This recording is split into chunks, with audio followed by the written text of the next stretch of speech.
আচ্ছা, আমরা লাইভে এখন।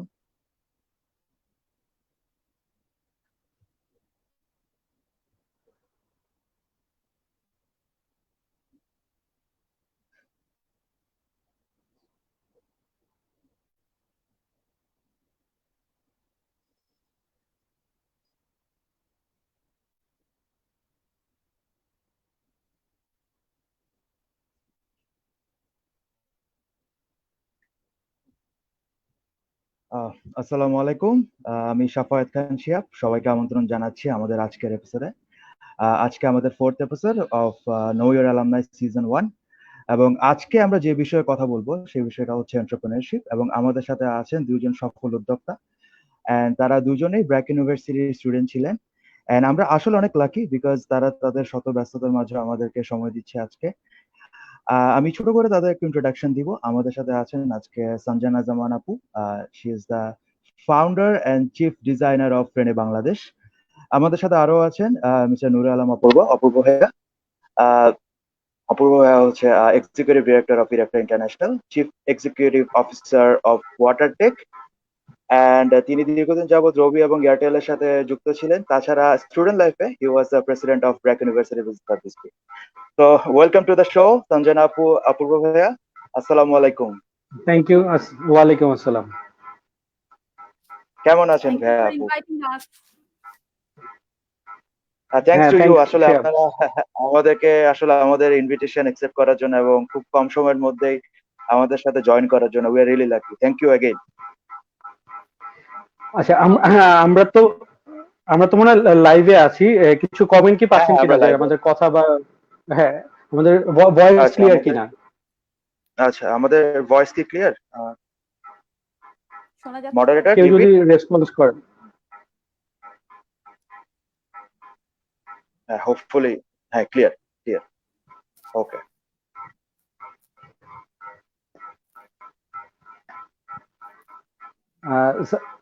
সঞ্জনা? আমাকে শোনা যাচ্ছে? হ্যাঁ হ্যাঁ, ক্লিয়ার। হ্যাঁ, ক্লিয়ার। ওকে। আচ্ছা, তাহলে আমরা শুরু করি।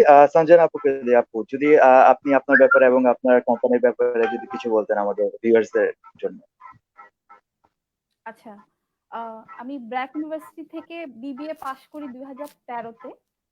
ওটা শেষ করার পরে আমি একটা কর্পোরেটে, একটা ব্যাংকে ইন্টার্নশিপ করেছিলাম।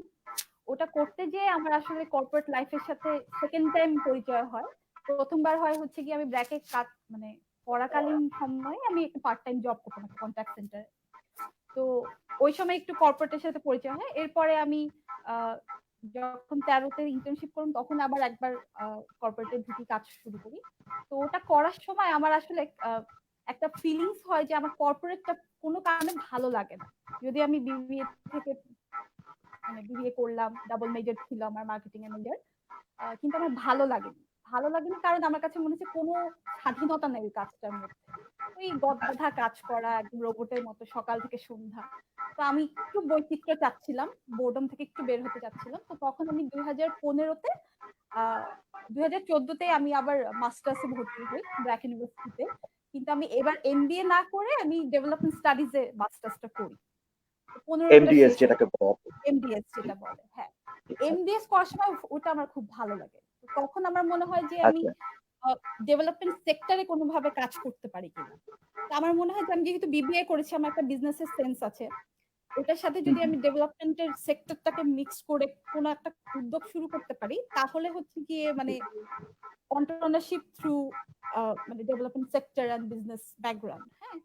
তো এইভাবে আমি একটা মার্চ করে করতে পারি নাকি এরকম কিছু। তো এইভাবে আসলে আমার রেনে বাংলাদেশের যাত্রাটা শুরু হয়, তখন মাথায় আইডিয়া আসে। তো আমরা প্রথমে 4 জন পার্টনার ছিলাম।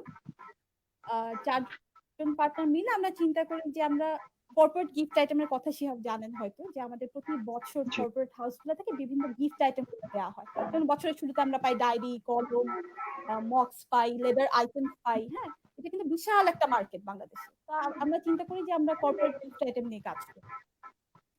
তো প্রথম যখন শুরু করি, এটা তো আসলে মার্কেটটা কিছুই জানি না, হ্যাঁ। কোনো আইডিয়া নেই, কর্পোরেট গুলোতে ঘোরা, অর্ডার নেয়া, কিভাবে কাজ করে ফ্যাক্টরি গুলা, কোনো আইডিয়া নেই। একদম জিরো আইডিয়া নিয়ে শুরু করি। তো যখন আমরা ফ্যাক্টরি গুলাতে ঘোরা শুরু করি যে আচ্ছা আমরা একটু এই প্রোডাক্ট গুলা বানাতে চাই, এগুলা করতে চাই, তখন রিসার্চ করতে গিয়ে দেখলাম যে আমরা যে কর্পোরেট গিফট গুলা আমাদের মার্কেটে যেগুলো আছে সেগুলো ম্যাক্সিমামই ইম্পোর্ট করে আনা হয়।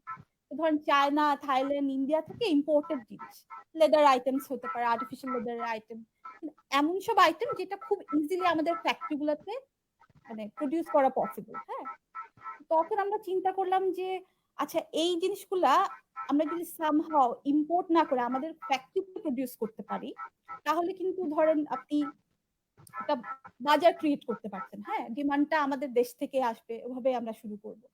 সো আমরা ওভাবে শুরু করলাম, কাজ শুরু করলাম, অনেক রিসার্চ করলাম। তখন রিসার্চ করতে গিয়ে দেখলাম যে কর্পোরেটের অনেক ডিমান্ড গুলো আমরা আস্তে আস্তে ফুলফিল করতে পারছি। এটা শুরুতে এত মানে যেভাবে আমি ছোট করে বলছি এত ইজি ছিল না, কারণ আমাদের কোনো ফ্যাক্টরি ছিল না। তো যখন এই কাজগুলো শুরু করলাম, তখন দেখা গেল যে অনেক মানুষ আসলে আমাদের যে পার্টনাররা ছিলেন ওরা একটু হোপলেস হয়ে গেলেন। তো আমাদের 4 জন যে পার্টনার ছিলেন তারা 2 জন ব্যক্তিগত কারণেই এই পার্টনারশিপটা ছেড়ে চলে যান। হ্যাঁ, তো ওনাদের ইনভেস্টমেন্ট, ওনাদের আমরা যে এত 6 মাস ধরে একটা প্ল্যানিং করলাম, ওগুলো সব ছেড়ে ওনারা চলে যান, বিকজ ওনারা চিন্তা করেন যে এটা আসলে কোনো ফিউচার নাই। কারণ মানে একটা হঠাৎ করে আপনি একটা বিজনেস করার কথা চিন্তা করছেন, এগুলো তো অনেক স্ট্রাগল, আপনার কোনো ফ্যাক্টরি নাই, আপনি জানেন না রিসোর্সেস গুলো কিভাবে কালেক্ট করতে হয়, নতুন করে মার্কেটে একটা রেপুটেশন বিল্ড করা, দেন এটাকে স্টাবলিশ করা, এটা অনেক লম্বা জার্নি এবং অনেক অনেক ধৈর্যের ব্যাপার। তো আমাদের 2 জন পার্টনার আমাদের ছেড়ে চলে যান। এরপরে আমরা তখন এরপরে রয়ে গেলাম আমি আর নাইমুল, আরো বাকি 2 জন তো চলেই গেলেন। তো আমি আর নাইমুল মিলে তখন সার্চ করা শুরু করলাম যে কাজ করি। আহ, আমরা ইনিশিয়ালি বিভিন্ন ফ্যাক্টরি থেকে প্রোডাক্ট বানিয়ে আমরা অর্ডার ফুলফিল করতাম, কিন্তু ইভেন্চুয়ালি দেখা গেল যে আমরা দেখলাম যে ব্যাগের একটা মার্কেট আছে, যে ব্যাগের মার্কেটটা ধরেন আবার ওই আগের মতন ইম্পোর্ট বেস, ধরেন থাইল্যান্ড থেকে এনে আমরা ব্যাগ বেচি, চায়নার ব্যাগ বেচতেছি, সব ইম্পোর্ট বেস। আমরা এটাও চিন্তা করলাম যে আমরা এগুলো তো আমাদের দেশেই করা পসিবল, আমরা কেন বাইরে থেকে এত টাকা রেভিনিউ মানে বাইরে দেশকে দিয়ে আনছি। তো তখন আমি চিন্তা করলাম যে আমরা এমন একটা ভেঞ্চার বানাবো, একটা অর্গানাইজেশন করব যেটা which will produce proudly made in Bangladeshi products। হ্যাঁ, তো আমরা তখন ওই hashtag proudly made in Bangladesh এই কথাটা বলে বলে আমরা কাজ করা শুরু করলাম।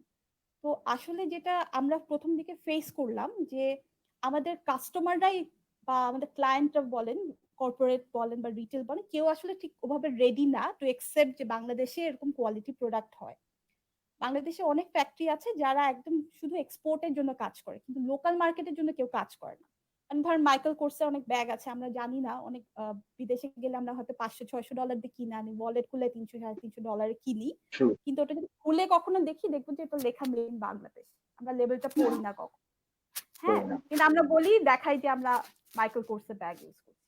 এখন এই জিনিসটা থেকে আমাদের তখন মনে হলো যে এটা আমাদের প্রমোট করা দরকার, আমাদের একটা ফ্যাক্টরি সেট আপ করা দরকার যেখান থেকে আমরা বলবো যে সবসময় বলবো যে এটা দেশি প্রোডাক্ট।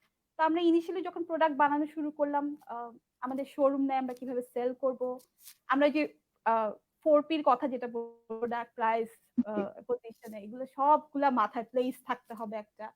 তো ফরচুনেটলি থ্যাংক গড ফেসবুক ছিল, অনলাইন ছিল, আমরা তখন অনলাইনে একটা পেজ খুললাম বাংলাদেশে। ওখান থেকে আমরা লোকালি মানে আমাদের রিটেল যে সেকশনটা সেটার কাজগুলো করা শুরু করলাম, বিভিন্ন ম্যাটেরিয়াল জোগাড় করে ওগুলা ব্যাগ বানিয়ে ডিজাইন করে ফটোশুট করে ওগুলা পেজে ছবি দিতে থাকতাম। ওগুলো থেকে আমরা রেসপন্স পেতাম, কাস্টমারদের সাথে কথা বলতাম। এটা রেনে বাংলাদেশের একটা সেকশন। ইভেন আরেকটা সেকশন হচ্ছে আমাদের কর্পোরেট গিফট আইটেমের সেকশন, যেটা বললাম যে কর্পোরেট হাউস গুলা থেকে আমরা অর্ডার পাওয়া শুরু করলাম। তো একটা কাজ শুরু করলে যেটা হয় যে আপনার অনেক এভিনিউজ খুলে যায়। যেমন আমাদের মাথায় ছিল আমরা যখন শুরু করলাম যে একটা কর্পোরেট গিফট আইটেমের কাজ করবো, দ্যাটস ইট, আর কিন্তু কিছু মাথায় নেই যে এইটাই হয়তো আমরা প্রডিউস করতে পারবো। ইভেন্চুয়ালি দেখলাম আমাদের রিটেল একটা সেকশন হলো, রেনে নামে আমরা একটা ব্র্যান্ড স্টাবলিশ করা শুরু করলাম, রেনে থেকে প্রোডাক্ট প্রডিউস হলো। এরপর আমরা দেখলাম যে আমাদের যে ফ্যাশন হাউস গুলো আছে ওরা আমাদের সাথে কন্ট্যাক্ট করা শুরু করলো যে আমাদের যে এরকম ড্রেসের কালেকশন দেয় ওটার সাথে ম্যাচ করে আপনি আমাদেরকে ব্যাগ ডিজাইন করে দেন। আমি এখন পর্যন্ত আমাদের it's going to be 5 years এই বছর। তো আমি এখন পর্যন্ত বলতে পারি আমরা মোটামুটি সব ফ্যাশন হাউস গুলোর সাথে কাজ করেছি আলহামদুলিল্লাহ। তো এভাবে আমরা অর্ডার পাওয়া শুরু করি। হ্যাঁ, তারপর আরেকটা সেকশন দেখলাম যে আমাদের ধরেন বিয়ের সময় কি হয়, বিয়ের লেহেঙ্গা, ড্রেস, ব্যাগস, ব্রাইডাল যে জিনিসগুলা ওগুলা ম্যাক্সিমাম ইন্ডিয়ান ইউজ করে। তখন ব্রাইডরা এসে বলা শুরু করলো যে আচ্ছা আপনি কি আমাকে এরকম একটা ব্যাগ বানায় দিতে পারবেন যে ড্রেসের সাথে আমার ম্যাচ করে কাস্টমাইজড হবে। আমরা বললাম এটা আমরা পারি। তো আমরা এভাবে আস্তে আস্তে মার্কেটের অনেকগুলা নিড যেগুলা ছিল সেগুলো আমরা ফুলফিল করা শুরু করলাম। সো দিস ইজ হাউ এখন পর্যন্ত রেনে বাংলাদেশ রান করছে। এটাই আমাদের মানে আমি শুধু এটাই বলবো যে আমরা হয়তো বা চিন্তা করি না যে কিভাবে আমরা বিজনেসটা আগাবো বা কিভাবে, বাট যখন আপনি মাঠে নামেন তখন আসলেই অনেক পথ চিনতে চিনতে অনেক পথ খোলা হয়ে যায়। তো 4.5 বছর হয়ে যাচ্ছে, অলমোস্ট 5 বছর হয়ে যাবে আমাদের এই সেপ্টেম্বরে। আমরা এখানে অনেকগুলা অর্গানাইজেশন, অনেকগুলা ইন্টারন্যাশনাল অর্গানাইজেশন বলেন, এক্সপোর্ট বলেন, আমরা এগুলো অনেক কিছু করে ফেলতে পেরেছি। তো ইটস বিকজ যে ধরেন একটা লেগে থাকার ইচ্ছা থাকে, ধৈর্য থাকে, অ্যান্ড অলসো আপনার পড়াশোনাটা অনেক কাজে দেয়। আমি বলবো যে ব্র্যাকের বিবিএ থেকে আমি অনেক কিছু শিখেছি। তো সবকিছু মিলায় আর কি আমাদের রেনে বাংলাদেশের পুরো জার্নিটা। True true wonderful. আসলে মানে আপু যে কথাগুলো বললো, মানে আমার যেটা মনে হচ্ছে এখন যে আমাদের টাইমটা আসলে অনেক কম, মানে আসলে 40 মিনিটস বা 50 মিনিটস আপনাদের জার্নি বা সাকসেস যে স্ট্রাগল গুলো আপনারা ফেস করেছেন এগুলো আসলে এত কম সময়। তা আমি অপূর্ব ভাইয়ের কাছে চলে যাব। ভাইয়া আপনি যদি বলেন। আমার বলতে কাইন্ড অফ আমার এক্সপিরিয়েন্স মিক্স টাইপের আর কি। তো আমার গ্রাজুয়েশনের পরে 13, আমি সঞ্জন আমরা সেম ব্যাচের। তো গ্রাজুয়েশনের পরে আমি এয়ারটেলে জয়েন করি, তারপরে রবি মিলিয়ে 5 বছর টেলিকমিউনিকেশনে। তারপরে লাস্ট 2 ইয়ার্স ধরে আমি বিজনেস করতেছি। তো সামহাও হচ্ছে ইরেক্টর ইন্টারন্যাশনাল যেটা, সেটা হচ্ছে আমার ফ্যামিলি বিজনেস, আর ওয়াটারটেকটা হচ্ছে আমার নিজের। তো সেক্ষেত্রে যখন আমি জব থেকে বিজনেসে মুভ করি, হ্যাঁ, তখন যেটা হচ্ছে যে আমার অলরেডি আমার 5 বছরের একটা এক্সপিরিয়েন্স। তো সেখানে পে আউট যাই ছিল বা একটা ফিউচার ছিল খুব ভালো। তো টোটালটা আমার স্যাক্রিফাইস করে আমাকে মুভ করতে হয়েছে একবার জিরো থেকে শুরু করার জন্য বিজনেসের লাইনে। হ্যাঁ, আমি যেটা বলবো যে আমার 5 বছরের যে জব এক্সপিরিয়েন্স যেটা আছে, সেটা যদি আমি বিজনেসের এক্সপিরিয়েন্সে অ্যাডাপ্ট করতে চাই, সেক্ষেত্রে যেটা হচ্ছে যে আপনার খুব কমই কাজে লাগে, কারণ বিজনেসের এক্সপিরিয়েন্সটা টোটালি ডিফারেন্ট। কর্পোরেটের সাথে খুব বেশি মিল পাওয়া যায় না। আর এই লাইফটা হচ্ছে খুব খুব কঠিন আর কি। তো সেই ক্ষেত্রে যেটা হচ্ছে আমাদের ওয়াটারটেক যেটা, সেটা আমি শুরু করি হচ্ছে 2 বছর আগে থেকে। তো সেক্ষেত্রে ওয়াটারটেকটা আমার মেইনলি হচ্ছে আমরা ডিল করি হচ্ছে ওয়াটার পিউরিফায়ার নিয়ে। তো এটার আমার মাইন্ডে আসলো যেটা হচ্ছে যে আমি একবার আমার এক রিলেটিভকে নিয়ে আপনার মহাখালী যে কলেরা হাসপাতালে আছে ওখানে 2 দিন ছিলাম। তো সামহাও সেখানে যেটা দেখতে পারলাম যে আপনার পানিবাহিত যে রোগগুলি আছে আমাদের এখানে, হ্যাঁ, যে পানিটা অনেক বড় একটা ফ্যাক্টর। এবং আমরা যে পিউরিফায়ার গুলি ইউজ করি, হ্যাঁ, তো আমরা যদি নর্মালি বাসায় সবাই তো ম্যাক্সিমাম পিউরিটটা ইউজ করি, ক্লাসিক যেটা। হ্যাঁ, তো আমরা যদি নর্মালি আমরা আগে কি করতাম, পানি ফুটিয়ে খেতাম। তারপরে হচ্ছে একটা আপনার ওই পাথরের মতন থাকে, হ্যাঁ, ওই বেসিক ফিল্টার ইউজ করা শুরু করলাম। তারপরে পিউরিট ক্লাসিক আসলো, ক্লাসিকের পরে ইউভি আসলো, তারপরে আরও আসলো। হ্যাঁ, তো আমরা মেইনলি হচ্ছে আরও টেকনোলজিটা নিয়ে কাজ করি, আরও পিউরিফায়ার নিয়ে। তো আমি যেটা দেখলাম যে আমাদের আসলে ঢাকা শহরে যে পানির অবস্থা, টোটাল যদি এটা দিয়ে আমরা যদি সার্চ করতে পারি, এটার একটা ফিউচার হিউজ ডিমান্ড আছে আমাদের এখানে, এবং সবাই এটা অ্যাডপ্ট করবে। আর পাশাপাশি যেটা হচ্ছে আমার প্ল্যান ছিল, যেহেতু অলরেডি আমার একটা এস্টাবলিশ বিজনেস আছে, তো আমি একটা জব ছেড়ে চলে আসছি। সো আমার জব থেকে যদি আমি ইন প্রসপেক্ট আমার যে একটা আউটকাম আসতো, আমার প্ল্যান আসছিল যে আমার এই প্রতিষ্ঠানটা থেকে আমি ওই লেভেলে নিয়ে যাব যাতে আমাকে রিগ্রেট করতে না হয় আমি কেন জব ছেড়ে দিলাম। হ্যাঁ, তো তাছাড়া এখানে আরেকটা জিনিস কাজ করে, যেটা হচ্ছে যে অনেকে বলে হয়তো আপনি ফ্যামিলি বিজনেসে চলে আসছেন, হ্যাঁ, তো সেক্ষেত্রে কিছু নেগেটিভ ভাইবও থাকে আমাদের সোশ্যাল পার্সপেক্টিভে। তো ওয়াটারটেকটা মেইনলি শুরু করা হচ্ছে এখান থেকেই। তারপর থেকে আমরা যেটা 2 বছরের জার্নিতে আমার আরেকটা যেটা ছিল যে আমি সবসময় চাইছি যে কোনো সার্ভিস দেওয়ার জন্য। কারণ একটা জিনিস দেখবেন, এখন যে আমাদের প্যান্ডামিক সিচুয়েশনটা চলতেছে লাস্ট 3 or 4 মান্থ, হ্যাঁ, আমাদের নিউ প্রোডাক্ট আমরা যারা সেল করতেছি, এটা আমি জাস্ট হচ্ছে যারা নতুন বিজনেসে আসতে চায় তাদের জন্য। আপনি যদি যে কোনো সার্ভিস ওরিয়েন্টেড বিজনেসে ঢুকেন, সেক্ষেত্রে আপনার নিউ প্রোডাক্ট সেল হয়তো বন্ধ থাকতেছে, কিন্তু আপনার সার্ভিস কিন্তু বন্ধ থাকতেছে না। আপনি কিন্তু সার্ভিসের মাধ্যমে কিছু রেভিনিউ গেইন করতে পারতেছেন, যেটা দিয়ে অ্যাটলিস্ট আপনার অপারেশনটা আপনি স্মুথলি চালিয়ে নিতে পারবেন। সেক্ষেত্রে হচ্ছে আপনার দেখা গেছে ক্যাপিটাল যেটা আছে সেটা কিন্তু রিডিউস হচ্ছে না। অ্যাটলিস্ট আপনি রান করে যেতে পারবেন, ওই সার্ভাইভ করে গিয়ে তারপরে গিয়ে আবার নতুন করে শুরু করতে পারবেন। তো এই ফ্যাসিলিটিটা আমি এই প্যান্ডামিক সিচুয়েশনে আমি যেটা পাইছি যে আমাদের হয়তো নিউ সেল কমে গেছে, কিন্তু আমরা সার্ভিসের মাধ্যমে সার্ভিস ফি যেটা পাইছি সেটা দিয়ে আমি আমার এমপ্লয়ি মোটামুটি আমি কভার আপ করে নিতে পারছি। তো ইন শর্ট এটাই হচ্ছে আর কি আমার স্টার্টিং আর কি। আর আমি এখনো নতুন, বলতে গেলে সঞ্জনা দিক থেকে আমার থেকে অনেক বেশি সিনিয়র, হ্যাঁ, তো এখনো শিখছি। হয়তো আমি আমার এক্সপিরিয়েন্স থেকে যেটুক পারি যেটুক শেয়ার করব, হয়তো দেখা গেছে যে আপনার 5 বছর পরে গিয়ে হয়তো আমার পার্সপেক্টিভ গুলো এরকম নাও থাকতে পারে, আবার সেমটাও থাকতে পারে। তো এটা আসলে টাইম টু টাইম ভ্যারি করে যে টোটাল অপিনিয়নটা আমরা কি দিচ্ছি, এই আর কি। Thank you. ভাই আসলে খুব সুন্দর একটা কথা বললো যে সোসাইটির যে প্রেশার, যে হঠাৎ করে মানে জব কুইট করে বিজনেসে যাওয়া, ফ্যামিলি বিজনেসে যাওয়া। আচ্ছা, আজান দিচ্ছে, আমার মনে হয় একটু হ্যাঁ, আমরা পজ দিই।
আচ্ছা, আমরা স্টার্ট।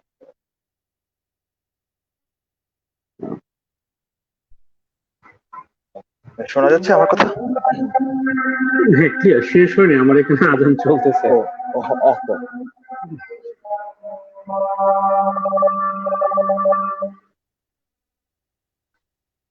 হ্যাঁ, আমরা শুরু করতে পারি। জি। আচ্ছা, ভাইয়া যেটা বলছিল যে সোসাইটির যে প্রেশারটা, যে মানে নতুন বিজনেস স্টার্ট করার বা জব কুইট করে ফ্যামিলি বিজনেস বা নিজে কিছু করার জন্য যে একটা সোসাইটি যে প্রেশার, মানে এটা আসলে একটা, আমার যেটা মনে হয় যে মানে আই হ্যাভ সিন খুব ম্যাটার করে অনেক সময় মেন্টালি, যে নতুন বিজনেস করছি মানুষ কি ভাববে। তো এই এই জিনিসটা থেকে, এই জিনিসটার ব্যাপারে আসলে আপু সঞ্জয় আপুর থেকে আমি জানতে চাচ্ছিলাম যে এই এই যে মানে আমরা যে কোনো কিছু যখন নতুন স্টার্ট করতে যাই, প্রথম ইনিশিয়েটিভ নিতে যাই, আমরা যে একটা ভয় পাই বা চিন্তা করে যে এটা কি সাকসেসফুল হবে, বা সাকসেসফুল না হলে এটা যদি ফেল ফেল করে তাহলে মানুষ কি বলবে, মানুষ কি ভাবে। এই যে একটা যে কম বেশি আমাদের অনেকের মাঝে এই চিন্তাটা আসে, এই যে প্রেশারটা কাজ করে। তারপর যদি এই জিনিসটা নিয়ে বলতেন, এই কথা, এই ব্যাপারটা নিয়ে যদি বলতেন। আচ্ছা, আমি যেটা বললাম এই যে আমরা যে প্রোডাক্টটা নিয়ে কাজ করছি, হ্যাঁ, ব্যাগ বানাচ্ছি লেদারের বা আর্টিফিশিয়াল লেদারের, এগুলো সম্পর্কে আমার কোনো ধারণা ছিল না। আর আমার ফ্যামিলি ব্যাকগ্রাউন্ড একটু বলি, আমার বাবা মা দুইজনই চাকরিজীবী, হ্যাঁ, একদম সার্ভিস ওরিয়েন্টেড ফ্যামিলি থেকে আসছি। বিজনেস কেউ করে না। বাবা সরকারি চাকরি করেছে, মা ব্যাংকে করেছে। তা আমার মোটামুটি ইউনিভার্সিটি থেকে বের হওয়ার আগে ডিসাইডেড ছিল আইদার আমি বিসিএস এর জন্য প্রিপারেশন নিব অথবা আমি ব্যাংকে যাব। এটা একদম ডিসাইডেড, হ্যাঁ, গিভেন। এর মধ্যে আমি যখন এসে বাসায় বললাম যে না আমি এগুলো কিচ্ছু করতে চাচ্ছি না, আমি এরকম একটা বিজনেস করতে চাচ্ছি, তখন আসলে এটা ইট ওয়াজ আ শক ফর মাই ফ্যামিলি। আমার বাবা মোটামুটি বেশ অনেক লম্বা সময় ধরে এটার এগেনস্টে ছিলেন, প্রায় 2 বছরের মতো আমি বলতে পারি, যে উনি কোনোভাবে আসলে মানতে পারছেন না যে বিজনেস করা। এবং তাও যখন শুনলেন যে আসলে চামড়ার ব্যাগ বানাবো, এগুলো তো আসলে খুব ইজি কিছু না, ম্যানুফ্যাকচারিং, নট লাইক আমি ইম্পোর্ট করে আনছি সেল করে দিব, দ্যাটস ইট, ট্রেডিং না। কিন্তু ম্যানুফ্যাকচারিং জন্য আমার ধরেন লেদার সোর্স করতে হলে আমার হাজারিবাগ যা লাগছে, আমার কিছু র মেটেরিয়ালস এর জন্য বংশাল সদরঘাট। তো ওই যে জায়গাগুলোতে আমি ফ্রিকোয়েন্টলি মুভ করতাম, এগুলা তো আসলে মানে প্যারেন্টসরা তো এক্সপেক্ট করে না আমাদেরকে। ধরেন বলে যে ব্র্যাকে পড়েছে, এক্সপেক্ট করে তখন আমার বাকি ফ্রেন্ডরা হচ্ছে ভালো এমএনসি তে জব করতেছে, অপূর্ব যেমন টেলিকমিউনিকেশনে জব করছে, সবাই ভালো ভালো জব করছে। হ্যাঁ, প্রতিদিন আমি শুনি যে দেখছি ফেসবুকে স্টার্টেড আ নিউ জব এখানে ওখানে, and everybody is congratulating you. But যখন আপনি শিহাব দেখবেন যে আপনি বিজনেস শুরু করেন, আমি যদি বলি যে আমি আছে এরকম রেন্ডিতে একটা স্টার্টেড আ নিউ বিজনেস, জবের জন্য যদি 500টা কংগ্রাচুলেশনস আসে, আপনার বিজনেসের জন্য আসবে 5টা কমেন্ট। হ্যাঁ, ট্রু কংগ্রাচুলেশন, দেখে শুনে থাইকো, বিজনেস খুব টাফ। হ্যাঁ, এটা পিয়ার মানে প্রেসার বলতে আসলে ফ্যামিলি থেকে প্রেসার, পিয়ার প্রেসার, আমার ফ্রেন্ডরা আগায় যাচ্ছে এরকম একটা ফিলিং, জবে ভালো করছে, they are getting promotions every year, যেখানে আমি আম স্টাক উইথ মানে আমি কিভাবে নতুন বিজনেস স্টাবলিশ করব, নিজের স্ট্র্যাটেজি মেনটেন করছি, কিভাবে একটা নেটওয়ার্ক ক্রিয়েট করা যায়। এগুলা নিয়ে চ্যালেঞ্জেস আমরা সব এখনো আই থিংক ফেস করি। আমরা এখনো বিং এন এন্টারপ্রেনার এখনো আমি ফেস করি, বিকজ আমরা আসলে খুব ইউজ টু, মানে আমি তো ব্র্যাক বিজনেস স্কুল থেকে পড়েছি, বাট আমি অনেক ফ্যাকাল্টিদের দেখেছি বা অনেক স্টুডেন্টদেরই আমাদের প্ল্যান ছিল যে বিজনেসে পড়েছি কিন্তু চাকরি করতে হবে। এটা খুব অদ্ভুত লাগে আমার কাছে সবসময়, যে বিজনেসে পড়েছি তো বিজনেস করার কথাই চিন্তা করবো না, তাই না? আমরা তো এত বিজনেসের এত স্ট্র্যাটেজি কটলার পড়ে তো আমরা একদম বিজ্ঞ হয়ে গেছে এক একজন। তো আমরা কিন্তু চিন্তা করি যে আমরা এমএনসি তে জব করব। তো আই থিংক চ্যালেঞ্জেস এন্টারপ্রেনার্সদের একটু বেশি ফেস করতে হয়, বিকজ এটা আসলে ফিক্সড ট্রু না। চাকরিজীবীদের তো যেমন সবাই বলে যে ফিক্সড একটা ইনকাম আসবে তোমার মাসে, ব্যবসার ক্ষেত্রে আসলে সেটা হয় না। তো আই থিংক এইটা আমি খুব বেশি ফেস করেছি। আমি এখনো অনেক সময় শুনি যে হ্যাঁ, এই যে এখন একটা প্যান্ডেমিক সিচুয়েশন, ধরেন আমার জি বর্তমান সিচুয়েশনটা বলি, যে আমার গত 3 মাস ধরে আমরা আমাদের রিটেলের যে স্টকটা আছে সেটা আমরা ক্লিয়ার করছি, আমরা এখনো প্রোডাকশনে যেতে পারিনি, বিকজ আমরা মার্চ থেকে অবজার্ভ করছি যে সিচুয়েশনটা আসলে কিরকম হবে। কেউ কিছু জানে না, এক একদিন এক একটা নতুন ইনফরমেশন আসে। আমি ওয়ার্কারদেরকে নিয়েও রিস্ক নিতে পারছি না, আমি নিজেও রিস্ক নিতে মানে এটা একটা অদ্ভুত সিচুয়েশন, রাইট? এখন আমার প্যারেন্টসরা বা অন্য অনেক মানুষজন বলছে যে আচ্ছা চাকরি করলে বোধহয় ভালো ছিল। আবার গতকালকে আমার এক আত্মীয় ফোন দিয়ে বলে ভাগ্যিস চাকরি করো না ভাই, চাকরি করলে এখন চাকরি চলে যাচ্ছে মানুষের, তো তুমি ভালোই আছো, চাকরি না। মানে আমাদের আসলে এক নানা জন নানা মত আর কি। তো আই না থিংক চ্যালেঞ্জেস সবাই কম বেশি ফেস করি। এক্স্যাক্টলি, মানে আমাদের প্রত্যেকেরই একটা ইউনিক জার্নি থাকে, মানে সবাই সবাই জব করবে না, সবাই বিজনেস করবে না, যে যার যেটা প্যাশন তার সেটার পিছনে আসলে আমার মনে হয় কাজ করা উচিত। অপূর্ব ভাইয়ের থেকে জানতে চাচ্ছি, মানে আপনার কি সিমিলার টাইপ অফ কোনো স্টোরিজ আছে কিনা, যে সোসাইটি প্রেশার রিলেটেড, মানে যে কেউ কিছু বলছে কিনা এরকম কিছু? ট্রুলি যদি বলি, আমার চাকরিতে জয়েন করা হচ্ছে বিয়ে করার জন্য। হ্যাঁ, এটা ফ্রেন্ডরা সবাই জানে, আচ্ছা পাবলিকলি বললাম আজকে। হ্যাঁ, গ্রাজুয়েশন শেষ করে বিয়ে করতে হবে, চাকরি লাগবে। হ্যাঁ, আমি একটু বলি যে আমি 8,000 টাকা দামের চাকরির জন্য ইন্টারভিউ দিছি মিরপুর ডিওএইচএস এ গিয়ে।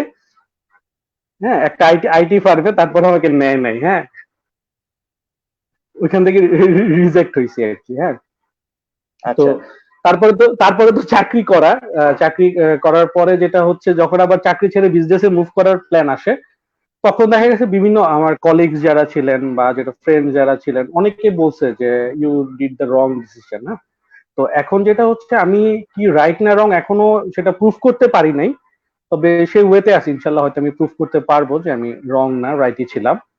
আর পাশাপাশি আমার একটা, যারা নতুন কোনো ভেঞ্চার করতে চায় বা নতুন বিজনেসে আসতে চায়, হ্যাঁ, আমি নর্মালি একটা সিম্পলি একটা কথা বলি, যেটা হচ্ছে যে আমরা বিবিএ শেষ করে বা যে কোনো আন্ডারগ্রেড শেষ করে যখন আমরা জব খুঁজি, সেক্ষেত্রে আমাদের স্যালারি এক্সপেকটেশন কত থাকে?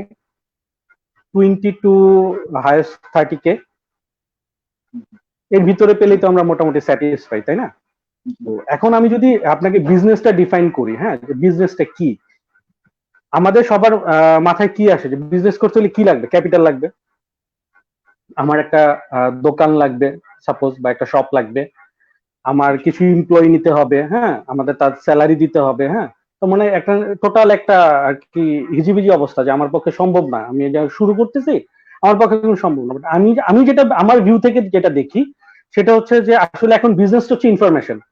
If you have the information, you can do any kind of business, এবং সেটাতে without any capital, without any capital আপনি আপনার যে এক্সপেকটেশন যেটা ছিল স্টার্টিং এর জবের 20 to 30 কে সেটা আপনি ইনকাম করতে পারেন। এবং সেইটুক স্মার্টনেস অ্যাটলিস্ট আমরা গ্রাজুয়েশনের পরেই হয়ে যায়, আন্ডারগ্রেডের পরে, যে ওইটুক স্মার্ট বা ওইটুক নলেজ আমাদের থাকে। হ্যাঁ, আমি জাস্ট একটা এক্সাম্পল দিই যে আপনি আমরা যে যেখানে থাকি না কেন, হ্যাঁ, আর এখন যেহেতু অনলাইন বিজনেসটা চলে আসছে, হ্যাঁ, যেমন আমার কয়েকটা প্ল্যান আছে যেটা হচ্ছে আমি শেয়ার করতে পারি, যে কেউ চাইলে আমার কাছ থেকে এটা থেকে নলেজ নিতে পারে, যে ভাই এটা যেটা আমি ওয়ার্কআউট করছি আর কি, যে পাশাপাশি আমি শুরু করে, কিন্তু আমি যেটা দেখতেছি আমার যে টাইম ইনভেস্ট আমাকে করতে হবে ওইটার এগেইনস্ট আমি যে রিটার্নটা পাবো সেটা দিয়ে এখন আমার হচ্ছে না আর কি। তো কেউ যদি নতুন শুরু করতে, সাপোজ আমি নর্মালি একটা বলি যে ঢাকা শহরের সব বিজনেসের সবচেয়ে ভালো জায়গা হচ্ছে চকবাজার, ইসলামপুর, এরপরে মিডফোর্ট, মানে এই জায়গাগুলি। হ্যাঁ, যে কোনো একটা প্রোডাক্ট আপনি দেখেন যে আপনার লিঙ্কে আপনি সেল করতে পারেন। আর আমি যেহেতু 4-5 বছর বিক্রি করে আসছি অ্যাজ এ সেলসম্যান, আমি ওইটা বিজনেসই করবো আমি যেটা বেচতে পারি ভাই। আমি যেটা বেচতে পারি না সেটার ব্যবসা আমি করবো না। তো সেক্ষেত্রে আপনি আগে দেখেন যে কোন জিনিসটা আপনার বেচতে পারবেন এবং সেইটার একবার রুট লেভেল পর্যন্ত যান। সাপোজ আমি যদি এখন বলি যে রেমন্ডের যে আমরা শার্ট পিস কিনি বা স্যুট কিনি, হ্যাঁ, সেক্ষেত্রে রেমন্ডের সব থেকে যদি আমি কিনতে যাই একটা শার্ট পিস কম করে হলে আপনি 3,500 থেকে 4,000 টাকার কমে কিন্তু পারবেন না কিনতে। কিন্তু রেমন্ডের ওরা কি ইম্পোর্ট করে? ইম্পোর্টার কোথায় আছে? ইম্পোর্টার আছে ইসলামপুরে। আপনি যান, হাঁটেন, ঘুরেন, দেখেন, ওই সোর্সটা বের করেন, কে বাংলাদেশে এই প্রোডাক্টটা নিয়ে আসে। আপনি যদি মাঝখানে 3-4টা লেয়ার খেয়ে দিতে পারেন, হ্যাঁ, আমি একটু ক্যাজুয়ালি কথা বলতেছি যেহেতু আমরা সবাই আর কি, আপনি যদি মাঝখানে 2-3টা লেয়ার খেয়ে দিতে পারেন, হ্যাঁ, তাহলে কিন্তু আপনার ডান। আর আপনি এটা বেসমেন্ট করি সাপোজ, হ্যাঁ, ফ্যাব্রিক্স কোথায় বিক্রি করতে পারি আমরা? আমার অনেক ফ্রেন্ড আছে, কলিগ আছে যারা ব্যাংকে আছে, ব্যাংকারদের দেখা যায় 2 মাসে আপনার শার্ট প্যান্ট পিস লাগেই, ঠিক আছে? তো আপনি যদি একটা ভালো ব্রোশিয়ার বানায়, একটা ক্যাটালগের মতন বানায়, আপনি অনলাইনে করেন না, সর্বোচ্চ কত আপনার 5,000 টাকা ইনভেস্টমেন্ট লাগবে আপনার টোটাল জিনিসটা শো করার জন্য কারো কাছে, একটা ক্যাটালগ প্লাস একটা আপনি ফেসবুকে পেজ খুললেন, তারপরে হচ্ছে আপনি অফিস টু অফিস মার্কেটিংটা করে ফেলেন নিজেই ইনিশিয়াল লেভেলে। এরপর আপনি 2 মাস ট্রাই করেন, তারপরে দেখেন আপনার রিটার্নটা কি আসে। এবং ট্রাস্ট মি, এটাতে আপনার মার্জিন অনেক ভালো পাবেন আপনারা। ঠিক সেম ভাবে কেউ যদি এখন যেটা হচ্ছে যে আমাদের, যেমন আমি একটা জিনিস যেটা দেখলাম, আমাদের এখন একটা কমিউনিটি বিল্ড আপ হচ্ছে অনেকের ক্ষেত্রে যারা প্র্যাকটিশিয়ান ইসলামিক প্র্যাকটিস করতে চায় না, হ্যাঁ, আমাদের জেনারেশন অনেকেই চলে আসছে। তো সেক্ষেত্রে যেটা হচ্ছে আমরা এটা কিন্তু একটা, যদি in terms of business perspective দেখি, এটা কিন্তু একটা হিউজ নিউ মার্কেট। এখন আমরা একটা জিনিস দেখি যে আমাদের বাসায় ম্যাক্সিমামের বাচ্চা আছে বা ফ্রেন্ডের বাচ্চা আছে, আমরা গিফট দেই, হ্যাঁ। তো সেক্ষেত্রে যারা একটু ইসলামিক মাইন্ডেড, তা অনেকের ক্ষেত্রে টয়টা তারা নিতে পারে না। কারণ কি, টয় হচ্ছে ক্যারেক্টার থাকে, হ্যাঁ, আর সেক্ষেত্রে হচ্ছে বাসায় পুতুল বা ক্যারেক্টার অনেকে অ্যালাউ করতে চায় না। এবং এই কমিউনিটিটা কিন্তু অনেক বড় আমাদের দেশের পার্সপেক্টিভে। তো সেক্ষেত্রে কেউ যদি হালাল কিডস ওয়ার্ল্ড বা হালাল টয় নামে কোনো কিছু ইন্ট্রোডিউস করতে পারে, এবং সেক্ষেত্রে তাকে কি করতে হবে? তাকে কিন্তু কিছু করা লাগবে না, তাকে বের করতে হবে বাংলাদেশে টয় ইম্পোর্ট করে কারা, সেটা হচ্ছে আপনার চকবাজারে গেলে আপনি পাওয়া যাবেন। এবং সেখান থেকে আপনি জাস্ট ফিল্টারিং করেন কোন টয়গুলো আমি নিতে পারবো না, যেটাতে ক্যারেক্টার আছে, ছবি আছে, কার্টুন আছে, ওই জিনিসগুলো আমাকে অ্যাভয়েড করতে হবে। এরপর আপনি জিনিসটা একটু ফিল্টারিং করে আপনি প্রমোট করেন, আপনি দেখেন কি রেসপন্স পান। ইনশাল্লাহ এটাতে খুব ভালো রেসপন্স আসবে। এবং এটা শুরু করার জন্য কি আপনার খুব বেশি ইনভেস্টমেন্ট দরকার আছে? 1 লাখ টাকা, 2 লাখ টাকা? আমার মনে হয় না। না। এবং এটা জাস্ট আমি 2টা প্রোডাক্টের কথা বললাম রাফলি আর কি, আমার মাথায় যেটা ছিল। এরকম হাজার হাজার প্রোডাক্ট আছে, যে কোনো প্রোডাক্ট নিয়ে যে কেউ শুরু করতে পারে। এবং আপনাকে যে নট নেসেসারি যে আপনাকে এখনই প্রোডাকশনে যেতে হবে, হ্যাঁ। যেমন সঞ্জনা যেটা বললো, ও আগে কিন্তু স্টার্ট আপে ওরা যেটা করছে যে অন্য ফ্যাক্টরি থেকে নিয়ে আসছে, এনে সেল করছে, তারপরে এখন মাসাল্লাহ ওরা নিজেদের ফ্যাক্টরি দিয়ে দিছে। তো যেই প্রোডাক্টটাই আপনি করেন না কেন, হ্যাঁ, যদি ইম্পোর্ট করতে হয় আপনি পিছনে যেতে যেতে কি করবেন? ইম্পোর্টে চলে যাবেন যখন আপনার ক্যাপিটাল রেইজ হবে, এবং আপনার বিজনেসের টাকা দিয়ে কিন্তু আপনি ওই ফিউচার ইনভেস্ট করতে পারবেন, আপনার এডিশনাল কিন্তু টাকার দরকার হবে না। তো সেক্ষেত্রে আমার সাজেশন হচ্ছে কেউ যদি বিজনেসে যেতে চান, এত চিন্তা করে লাভ নাই, জাস্ট গো ফর ইট। হ্যাঁ, আর এখানে যেটা হচ্ছে যে বাংলাদেশ যদি আমি চিন্তা করি যে আরো 10 বছর আগে যেটা ছিল যে আমাদের বড় যারা আছে, যারা আমাদেরকে সাজেস্ট করে, যে জেনারেশনটা, তাদের আর সময় কিন্তু বিজনেসটা খুবই টাফ ছিল বিকজ অফ মানি ফ্লো। আপনি চিন্তা করে দেখেন যে আমরা যখন ছোট ছিলাম, ক্লাস 2-3 তে পড়তাম, আমাদের ফাস্ট ফুড কি ছিল? ওই একটা দোকানে, বেকারির দোকানের চিকেন প্যাটিস অথবা ড্যানিশ। হ্যাঁ, আমাদের জন্য ফাস্ট ফুড ছিল কিন্তু এইটা, বা বার্গার বলতে আমরা বুঝতাম হচ্ছে ওই 3 টাকা দামের পাউরুটির ভিতরে একটা হচ্ছে কিমা। হ্যাঁ, কিন্তু এখন আপনি চিন্তা করেন, যেটা হচ্ছে যে আপনি যে ফুড মার্কেটটাই চিন্তা করেন, যে মান্থলি যে কোনো বাসায় শুধুমাত্র বাইরে থেকেই কিন্তু 4-5 হাজার টাকার ফুড এফোর্ড করতে পারে মানুষ, এবং মানি ফ্লোটা বাড়ছে, এবং বিভিন্ন প্রোডাক্ট আছে, যে কেউ যে কোনো একটা প্রোডাক্ট নিয়ে।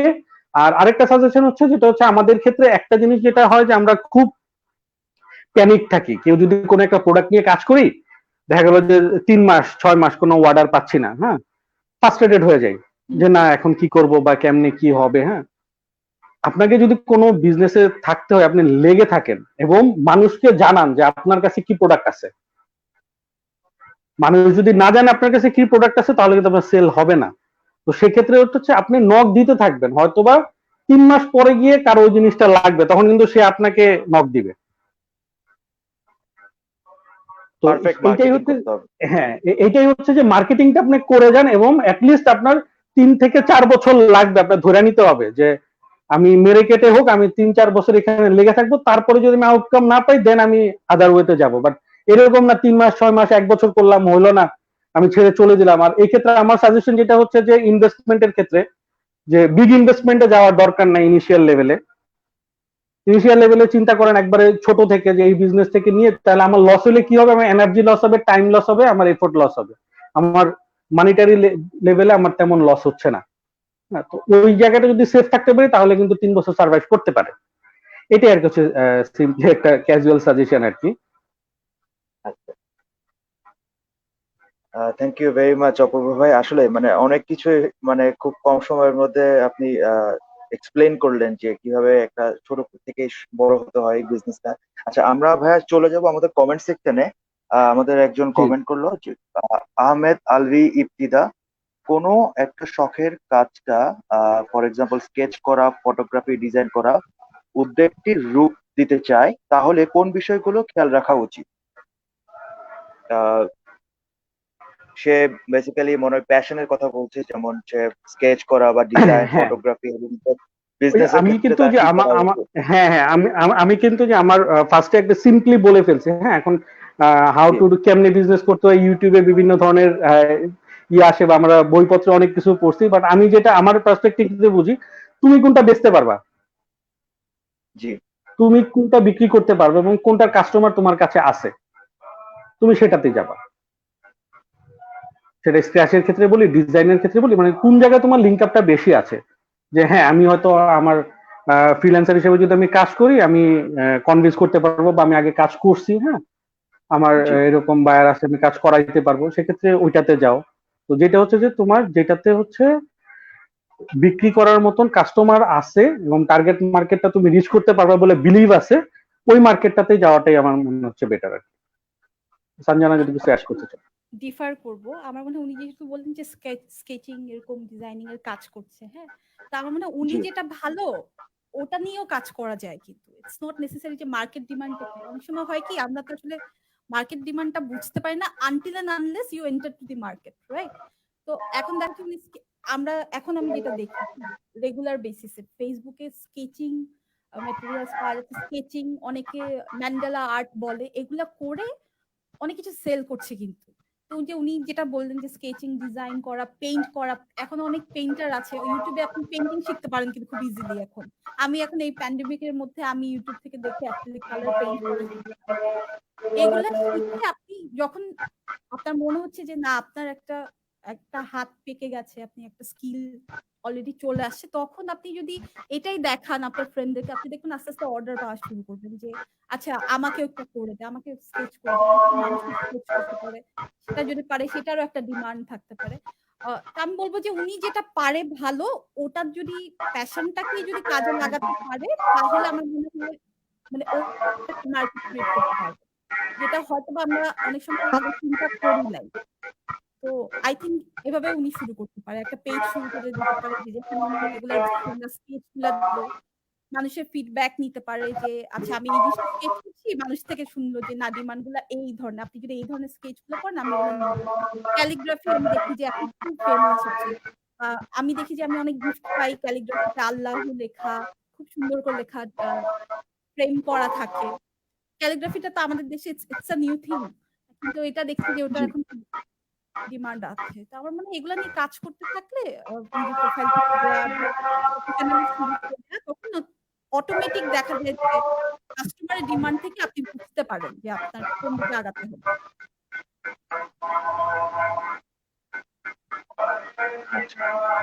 আই হোপ আপু খুব ভালোভাবে জিনিসটা এক্সপ্লেন করেছেন।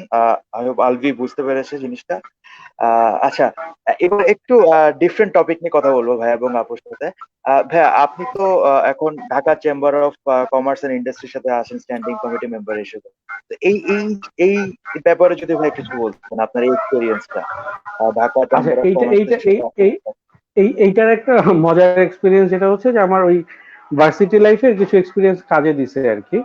যেটা হচ্ছে আমি ঢাকা চেম্বারে 2 ইয়ার্স আগে আর কি মেম্বার হিসেবে জয়েন করি। তারপরে লাস্ট ইয়ারে হচ্ছে আমি দুইটা স্ট্যান্ডিং কমিটিতে আমাকে রাখা হয় মেম্বার হিসাবে, একটা হচ্ছে স্কিল ডেভেলপমেন্টে আর একটা হচ্ছে আপনার রিয়েল এস্টেটে।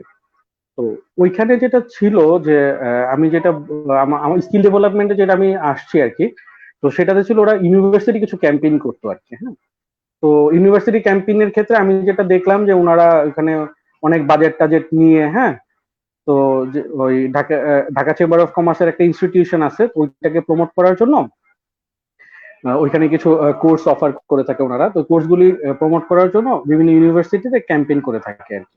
তো আমি যেটা আচ্ছা, করলাম ওনাদেরকে সেম ক্যাম্পেইনটা করে দিলাম 30% বাজেটে। মানে ওনাদের যা আচ্ছা, বাজেট ছিল তার 30% খরচ হয়েছে আর কি। তো সেক্ষেত্রে এইটা পারছি কারণ হচ্ছে যে আমাদের যারা ক্লাব করে আমরা আসলে জানি যে ভার্সিটির হ্যাঁ, কোন নার্ভে মানে কোন জায়গায় দিয়ে আমি যদি যাই সেক্ষেত্রে রেসপন্স ভালো পাবো, প্লাস আদার্স জিনিসগুলি যে কিভাবে প্রোগ্রাম অ্যারেঞ্জ করতে জি, হয়। তো ওইটার পরেই হচ্ছে আমাকে দুইটা কমিটিতে ওনারা রাখে আর কি লাস্ট ইয়ারে। তো সেটার ক্ষেত্রে আমার হচ্ছে যে থ্যাঙ্কস টু বিসবি যে ওইখানে হ্যাঁ, আমি কাজ করার সুযোগ পাইছি। হ্যাঁ, এবং ওইখান থেকে ওই এক্সপিরিয়েন্সটা আমি এখানে কাজে লাগাইতে পারছি এবং এখানে দেখা যাচ্ছে এরপর থেকে আমার ইনপুট গুলি তারা নেয়। এবং সেক্ষেত্রে জি, যেটা হচ্ছে যে ওখানে যারা আছেন আর কি ম্যাক্সিমাম অনেক সিনিয়র, হ্যাঁ, দেখা গেছে অনেকেই আমার বাবার বয়সী আর কি। তো তাদের দেখা গেছে আমাকে ইম্পর্টেন্স দিচ্ছে এবং এইটা কিন্তু আমার আসছে হচ্ছে আমার স্কিলটা যে আমি ক্লাবিং করে যেটা আমার বিল্ড আপ হয়েছে সেটাই আমি এখানে ইমপ্রুভ ইমপ্লিমেন্ট করতে পারছি আর কি। তো হোপফুলি সামনে হয়তো আরো ভালো পজিশনে যাওয়ার চিন্তা ভাবনা আছে। Hope for the best. চমৎকার, চমৎকার। আসলে মানে ভাইয়ের কথায় যেটা জিনিস বুঝে যাচ্ছে যে মানে কো-কারিকুলার অ্যাক্টিভিটিস এর যে এক্সপেরিয়েন্স, এটা আসলে মানে লাইফ টাইম এক্সপেরিয়েন্স। আসলে এটা সব সময় হ্যাঁ, কাজে আসবে। মানে মানে আমাদের অনেক সময় অনেকভাবে নিরুৎসাহিত করা হয় কো-কারিকুলারের ব্যাপারে, না যে না পড়ালেখা না করো, না, পড়ালেখা করে না। আসলে এটাতে আরেকটা অনেক ইম্পর্টেন্ট একটা। আরেকটা সিম্পল মজার এক্সপিরিয়েন্স শেয়ার করি। সেটা হচ্ছে আমি যখন এয়ারটেলে ফার্স্ট বছর আর কি আমার, তখন যেটা হয় আমার ওইখানে আমি তখন চাঁদপুরে ছিল আমার পোস্টিং আর কি। তো আমার ওইখানে ভিজিটে আসে হচ্ছে তখনকার এয়ারটেলের এইচআর হেড নূর ভাই, মার্কেটিং এর হেড ছিলেন, আর হচ্ছে রাজনীশ কর ছিলেন, উনি ছিল বাংলাদেশের সিইও আর কি। তো আচ্ছা, উনারা সবাই আমার মার্কেটে ভিজিটে আসে, ভিজিট করে সামহাও দেখে সবকিছু ঠিক আছে। তো সেক্ষেত্রে অ্যাপ্রিসিয়েট করে এবং গাড়িতে যাওয়ার সময় আমাদের এইচআর হেড যে ছিল নূর ভাই, উনি আমারে বলতেছিল যে এই আচ্ছা তুমি কোন ইউনিভার্সিটির? তাই বলছি বস আমি ব্র্যাক ইউনিভার্সিটি থেকে। তো ও আচ্ছা ব্র্যাক ইউনিভার্সিটি, না ব্র্যাক ইউনিভার্সিটি থেকে ভালো ছেলে পেলে আসে, এর আগে আমাদের আসছে এখানে। হ্যাঁ, আর তোমার সিজিপিএ কত?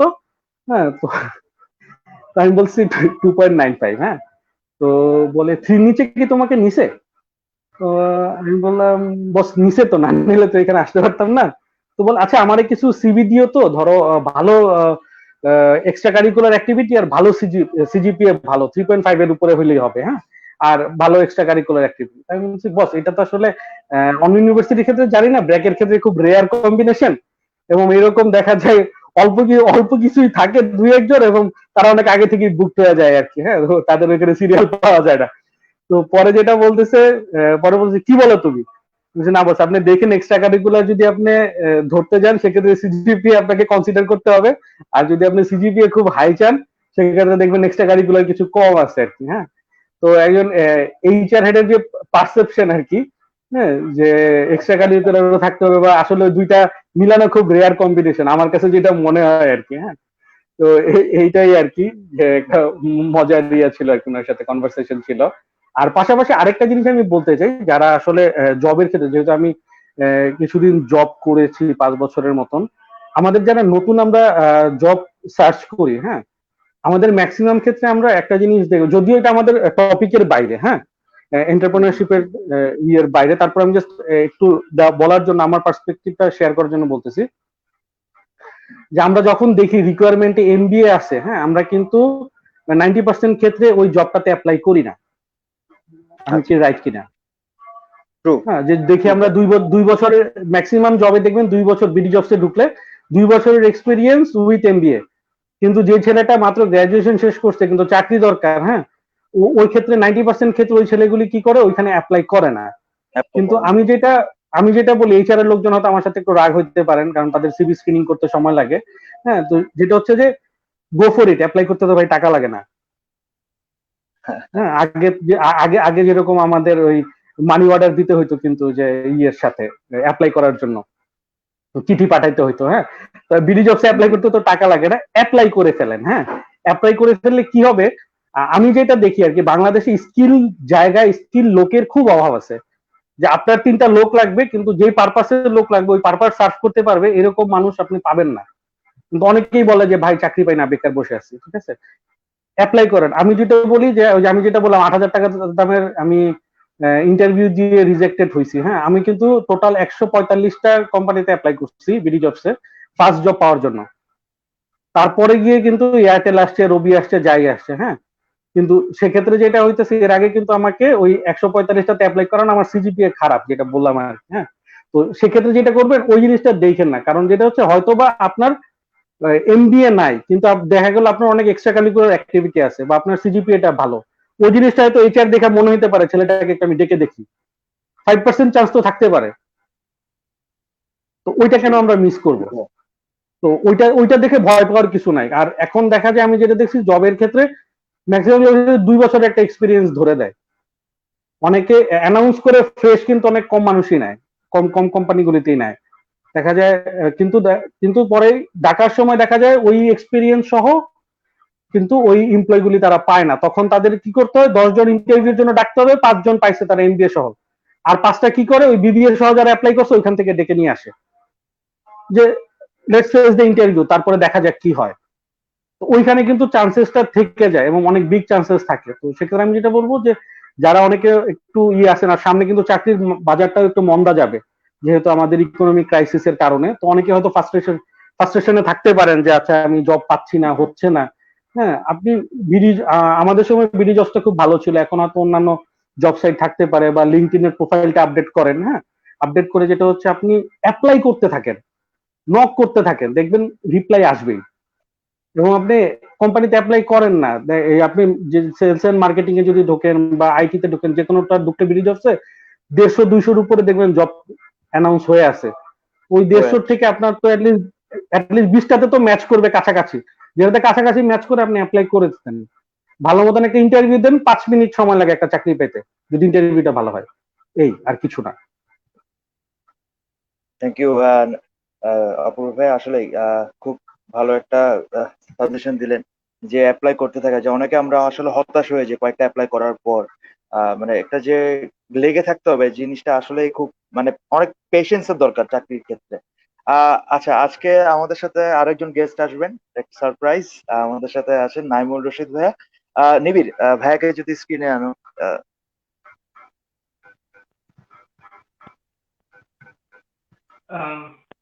আসসালামু হ্যালো। আলাইকুম ভাইয়া। আসসালামু আলাইকুম ভাই। ওয়ালাইকুম আসসালাম। আসসালামু আলাইকুম এভরিওয়ান। কথা শোনা যাচ্ছে কি আমার?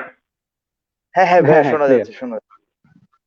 আচ্ছা, না আমি নিজেই কিছুটা ফ্রাস্ট্রেশনে পড়ে গেলাম, এত সুন্দর এবং চমৎকার আলোচনা হচ্ছে, এর মধ্যে আমাকে না ডাকলেও হতো আর কি। তো মানে খুবই ভালো এবং প্রাণবন্ত আলোচনা হচ্ছিল এবং আমি খুবই এনজয় করছিলাম এজ এন অডিয়েন্স। তো আপনাদের যে প্রোগ্রামটা থ্যাংক ইউ সো আপনারা মাচ। অর্গানাইজ করেছেন খুবই ভালো হচ্ছে, and I really appreciate it. Thank you. Thank you so much ভাইয়া, আপনারা সাথে থাকলে আসলে আমরা আরো অনেক ভালো কিছু করতে পারবো ইনশাআল্লাহ ইন ফিউচার। ইনশাল্লাহ। ভাইয়া, ভাইয়া আপনিও তো one of the founders of Rene Bangladesh. তো ভাই, আপনার থেকে আমরা এখন আসলে এতক্ষণ তো সঞ্জয় আপুর থেকে শুনলাম, এখন আপনার থেকে আপনার স্টোরিটা শুনবো আমরা সবাই। আচ্ছা, রেনে বাংলাদেশ হচ্ছে মানে মেইনলি এটা সানজানারই ব্রেইন চাইল্ড, হ্যাঁ। আর এখানে জি। সেই হচ্ছে প্রোপ্রাইটার। তো আমি এখানে চিফ অপারেটিং অফিসার হিসেবে কাজ করছি। আচ্ছা। তো বলতে পারেন আমি কো ফাউন্ডার প্লাস হচ্ছে আপনার মানে এখানে আমি চাকরিও করি, এটা আমার বিজনেস আর কি। So I'm getting both the experiences. তো এখানে আমার বস আছে, আমার বস এখন তাকিয়ে আছেন রাগ করে আমার দিকে। যাই হোক, তো যেটা হচ্ছে আমার ক্ষেত্রে যেটা মনে হচ্ছে সেম, আমিও ব্র্যাক থেকে আমার গ্রাজুয়েশন কমপ্লিট করেছি, এর মাঝখানে একটা টেলকোতে আমিও কন্ট্যাক্ট সেন্টারে কাজ করেছি, আপনাদের একটি ক্লাবেও আমি কিছুদিন কাজ করেছি। তো তারপরে সেখান থেকে বের হয়ে আমি একটা চাকরি করেছি প্রায় বছরখানেক, একটা ক্রেডিট ট্রেডিং কোম্পানিতে। তো আমি যেই জায়গাতেই গিয়েছি এবং এর মাঝখানে অপূর্ব একসময় আমার একটা বিজনেস পার্টনার ছিল, আমার একটা ছোট্ট বিজনেসের। তো সেই স্মৃতিটুকু না হয় থাক। তো যাই হোক, তো আমরা we have tried a lot of things. আমার কাছে মনে হচ্ছে সবসময় যে কখন কোন জিনিসটা ক্লিক করবে এটা আসলে মানে প্ল্যান করে করাটা না খুব ডিফিকাল্ট আর কি। ইউ ক্যানট স্টপ প্ল্যানিং, আপনাকে কন্টিনিউয়াসলি প্ল্যান করে যেতেই হবে, একটার পর একটা একটার পর একটা, কোনো না কোনো কিছু একটা সময় না ওই যে যেটা বলছিল আর কি, যে একটা না একটা লেগে যাবে। বিজনেসের ক্ষেত্রে শেখে, একটা চাকরির ক্ষেত্রে আপনাকে একটা গাইডলাইন দিয়ে দেওয়া হবে, আপনাকে বলে দেওয়া হবে যে আপনি এই কাজটা করতে হবে, আপনাকে এই একটা মানে টাস্ক বেস কিছু কাজ আছে। আর আপনি যখন একজন এন্টারপ্রেনার হবেন বা আপনি যখন একটা বিজনেস করতে যাবেন তখন you have to be a task designer. তো অনেক ক্ষেত্রে মনে হয় আসলে কিভাবে টাস্ক ডিজাইন করবো, আর at the end of the day সবাই হচ্ছে যে কি মানে ম্যাক্সিমাম মানুষ হচ্ছে প্রফিট তো চাই, প্রফিট চায়, কেউ ফেম চায়। এক একজনের আসলে মানে পার্সপেক্টিভ আলাদা, এক একজনের গোলস আলাদা, টার্গেট আলাদা, এক একজনের সিনারিও সার্কামস্ট্যান্সেস আলাদা।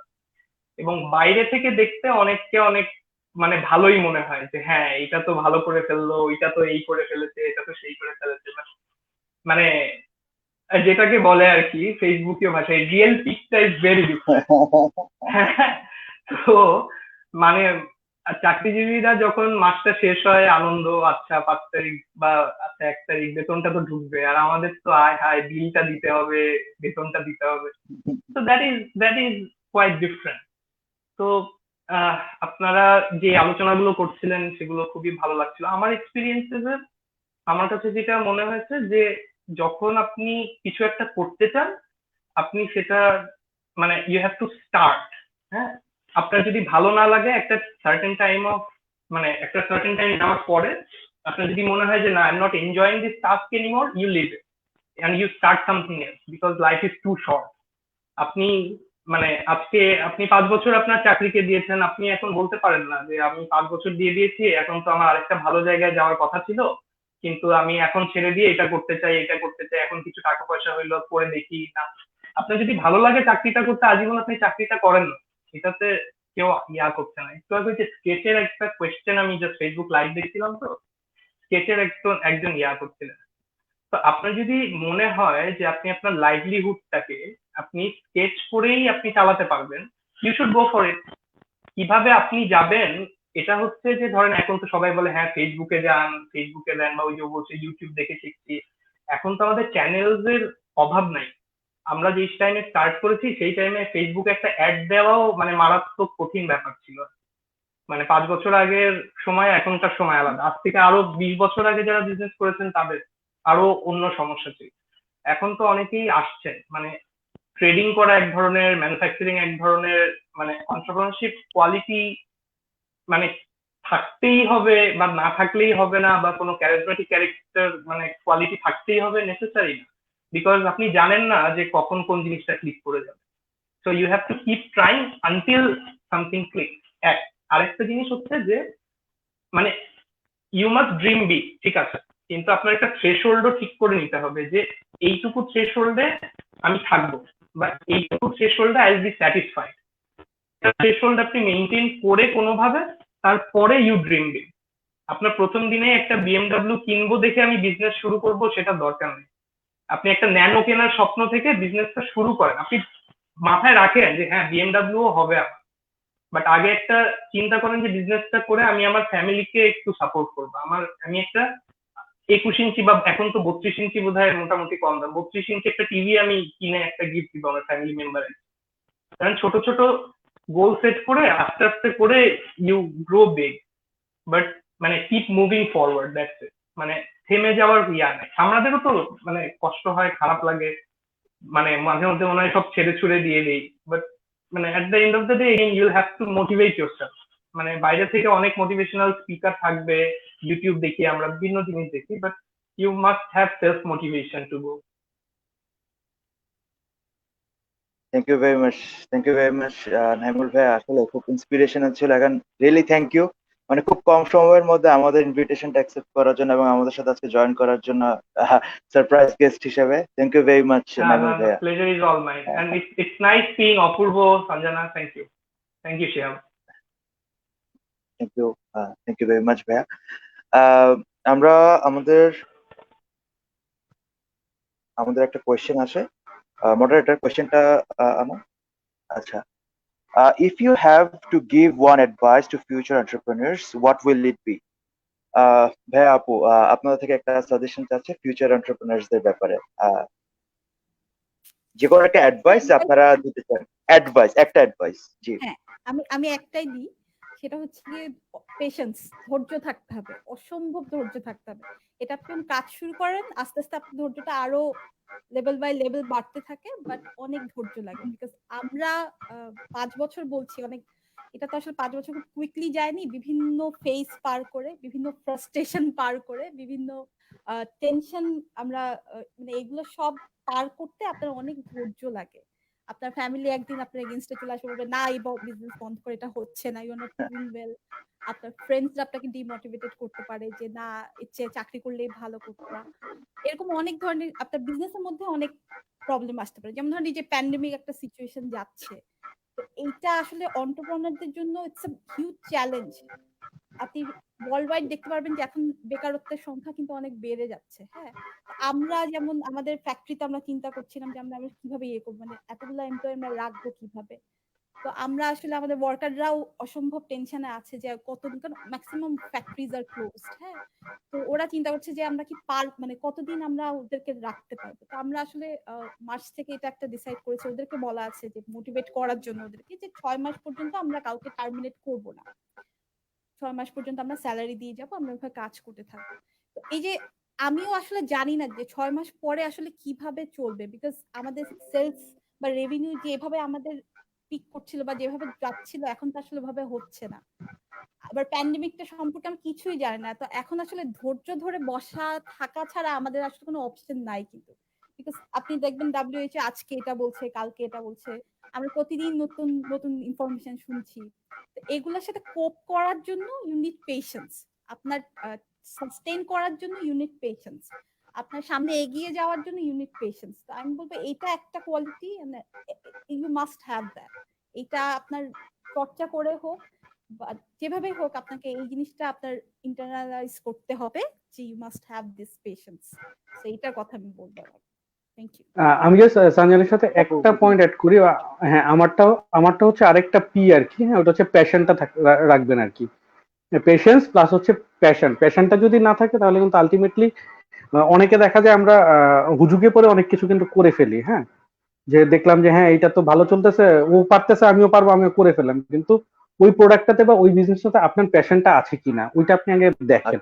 যদি দেখেন প্যাশন আছে, সেক্ষেত্রে আপনার পেশেন্স ধরে বসে থাকেন, ওটাতে লেগে থাকেন, তারপরে আপনি আউটকামটা পাবেন। বা নাইমুল যেটাকে বলে গেল যে আপনার ক্লিক হবে বাট সময় লাগবে, সেই ক্লিক হওয়ার জন্য আপনি ওয়েট করেন। সেক্ষেত্রে আপনার পেশেন্স এন্ড প্যাশন দুইটা নিয়ে আপনাকে আগে যেতে হবে।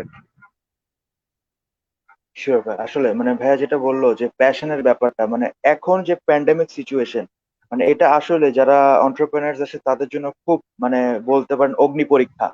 মানে পেশেন্স আর প্যাশন যদি একসাথে না থাকে আসলে সাস্টেইন করা খুব ডিফিকাল্ট হয়ে যাচ্ছে, মানে যারা ফিউচার বা কারেন্টলি যারা কাজ করছেন আসলে। থ্যাংক ইউ ভেরি মাচ ভাইয়া and আপু, খুব ভালো একটা অ্যাডভাইস দেওয়ার জন্য। আই হোপ যিনি কোয়েশ্চেন করেছেন আই গেস শি আন্ডারস্টুড। আমরা এখন চলে যাব আমাদের আরেকটা সেগমেন্টে, সেখানে আমাদের ডিরেক্ট ইন্টারাকশন হবে আমাদের ব্র্যাক ইউনিভার্সিটি স্টুডেন্টদের সাথে। মডারেটর নিবিড়, যদি যারা স্টুডেন্ট আছেন ওদেরকে স্ক্রিন আন।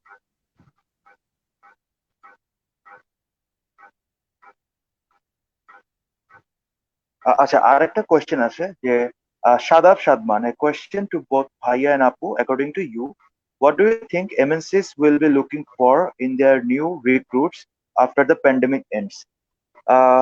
আসলে বলতে চাচ্ছিল যে এই প্যান্ডেমিক শেষ হওয়ার পর এমএনসি গুলো কি দেখে বা কি খুঁজবে, কোন স্কিল সেট বা নলেজ সেট, কোন স্কিল সেট থাকা দরকার স্টুডেন্টদের জন্য, যাতে এমএনসি রিক্রুটাররা তাদেরকে রিক্রুট করবে। এই ব্যাপারে যদি ভাই এবং আপু কিছু বলতেন, আপনাদের দুজনকে কোশ্চেন গুলো করা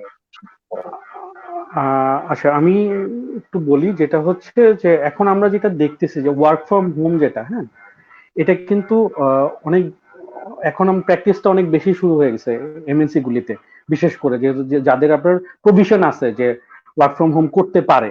তো ওয়ার্ক ফ্রম হোম করার ক্ষেত্রে আপনার যে সমস্ত টেকনিক্যাল নলেজ গুলি থাকা দরকার, হ্যাঁ, মোরললেস দেখা গেছে যে আমাদের ক্ষেত্রে অনেকেরই এটা হয়ে যায়, কারণ আমরা ভিডিও চ্যাট করি, জুম ইউজ করি, হ্যাঁ, বা স্ট্রিমইয়ার্ড ইউজ করতেছি। তো এক্ষেত্রে যেটা হচ্ছে যে এমএনসি গুলি আমার কাছে যেটা মনে হয় যে মোরললেস ডিজিটালাইজেশনটা বেশি হবে আর কি ওদের ক্ষেত্রে, এবং ওদের ওইখান থেকে রিকোয়ারমেন্টটা ওইভাবে আসবে যে আপনি ওইভাবে প্রিপেয়ার আছেন কিনা, যে আপনি ওয়ার্ক ফ্রম হোম করতে পারেন বা ওয়ার্ক ফ্রম হোম স্কিল গুলি আপনার ভিতরে আছে কিনা। এই জিনিসটা মনে হচ্ছে একটা নিউ ভ্যালু অ্যাড করবে আর কি। সঞ্জনা যদি কিছু অ্যাড করতে চাও। আই অ্যাবসলিউটলি এগ্রি উইথ অপূর্ব, কারণ এখন আসলে একদম এই যে আমরা এই যে প্যান্ডেমিকের মধ্যে আমরা সবাই ঘর থেকে না বের হয়েও এই অ্যারেঞ্জমেন্টটা করতে পারছি, it's only because of this IT advancement. এটা যদি না থাকতো আমরা কখনোই পারতাম না আসলে। তো আমার মনে হয় যখন প্যান্ডেমিকটা শেষ হবে, এমএনসি গুলা আসলে দেখবে যে আই থিঙ্ক কোপিং মেকানিজম এটা একটা কোয়ালিটি দেখতে পারবে, যে আপনার নতুন টেকনোলজি আসছে সেটার সাথে আপনি কোপ করতে পারছেন কিনা।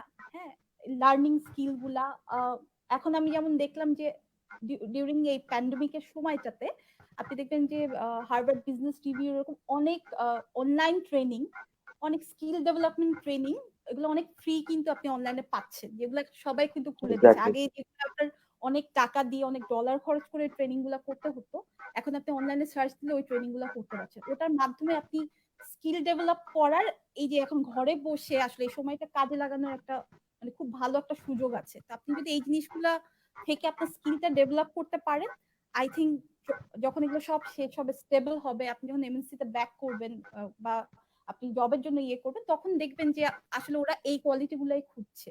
এবং এগুলো আসলে নতুন নতুন আইটি নতুন মানে আইটি সেক্টরে আই থিঙ্ক এগুলা আসতেই থাকবে, যে নতুন স্ট্র্যাটেজি গুলা জানা, নতুন স্কিল গুলা। এইটা আইটির একটা আই থিঙ্ক এটা একটা ইয়ে ডিমান্ড থাকবে আফটার প্যান্ডেমিক। ট্রু। আসলে মানে আমাদের সফট স্কিলস গুলোর সাথে সাথে যে অ্যানালিটিক্যাল স্কিলস বা আইটি স্কিলস ওগুলো ডেভেলপ করা লাগবে। আপু যে সাজেস্ট করলেন যে অনলাইন কোর্সেস গুলো, এখন যেমন কোর্সেরাতে প্রচুর কোর্সেস করা যাচ্ছে, যেমন পাইথন শেখা যাচ্ছে, ডেটা সায়েন্স, দেন হচ্ছে ম্যাকো ইউনিভার্সিটির একটা কোর্স দেখলাম আমি, হচ্ছে স্পেশালাইজেশন ইন এক্সেল। তো আসলে এটাই রাইট টাইম যে সফট স্কিল গুলো আমরা ওখান থেকে ডেভেলপ করতে পারবো, সাথে আইটি স্কিলস গুলো আসলে একটা ভালো একটা স্কোপ অপরচুনিটি আমাদের প্যান্ডেমিক হ্যাঁ, আর জাস্ট একটা পয়েন্ট অ্যাড করি, এটা প্যান্ডেমিক সিচুয়েশনের জন্য না, সবসময়ের জন্য এক্সেলটা কিন্তু আমরা খুব লাইটলি নেই আমাদের যখন নাকি ল্যাবগুলি করায় ইউনিভার্সিটিতে, হ্যাঁ, কিন্তু এক্সেল কিন্তু আপনার হিউজ এফেক্ট ফেলে হচ্ছে আপনার কাজের ভিতরে এমএনসি গুলিতে যখন আপনি শুরু করবেন।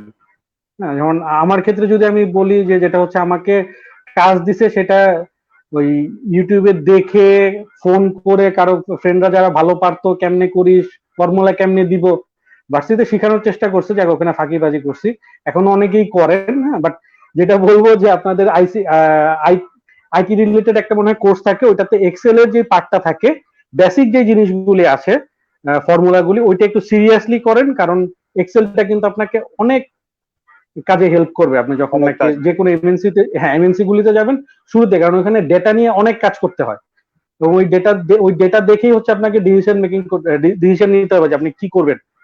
তো সেক্ষেত্রে হচ্ছে এক্সেলটা আপনাকে তখন খুব বেশি হেল্প করবে। But I think not only আপনি ইউনিভার্সিটিতে শেখালো, মানে এখন আসলে অনলাইন হ্যাঁ, স্কিলেরই এখন তো সুযোগ, মানে ইউটিউব থেকে সব আমি শেখা যায়, গুগলের আমি ইউনিভার্সিটি। বলতেছিলাম ওইখানে তো আমরা পে করি, বুঝিস নাই? না ইউনিভার্সিটি না তো পে ওইটা পে তো আমরা পে অবশ্যই করে না না ওইটা তো অবশ্যই, ওইটা ইম্পর্টেন্ট, আর তাহলে আসলে জাস্ট জাস্ট ফান করলাম এখানে। ফ্যাকাল্টি শুনলে আসলে হ্যাঁ, আমাদের ইয়ে করা হবে, বাট না, সেটাই আসলে এগুলাতে নজর দিলে বেশি ভালো হবে, রাইট?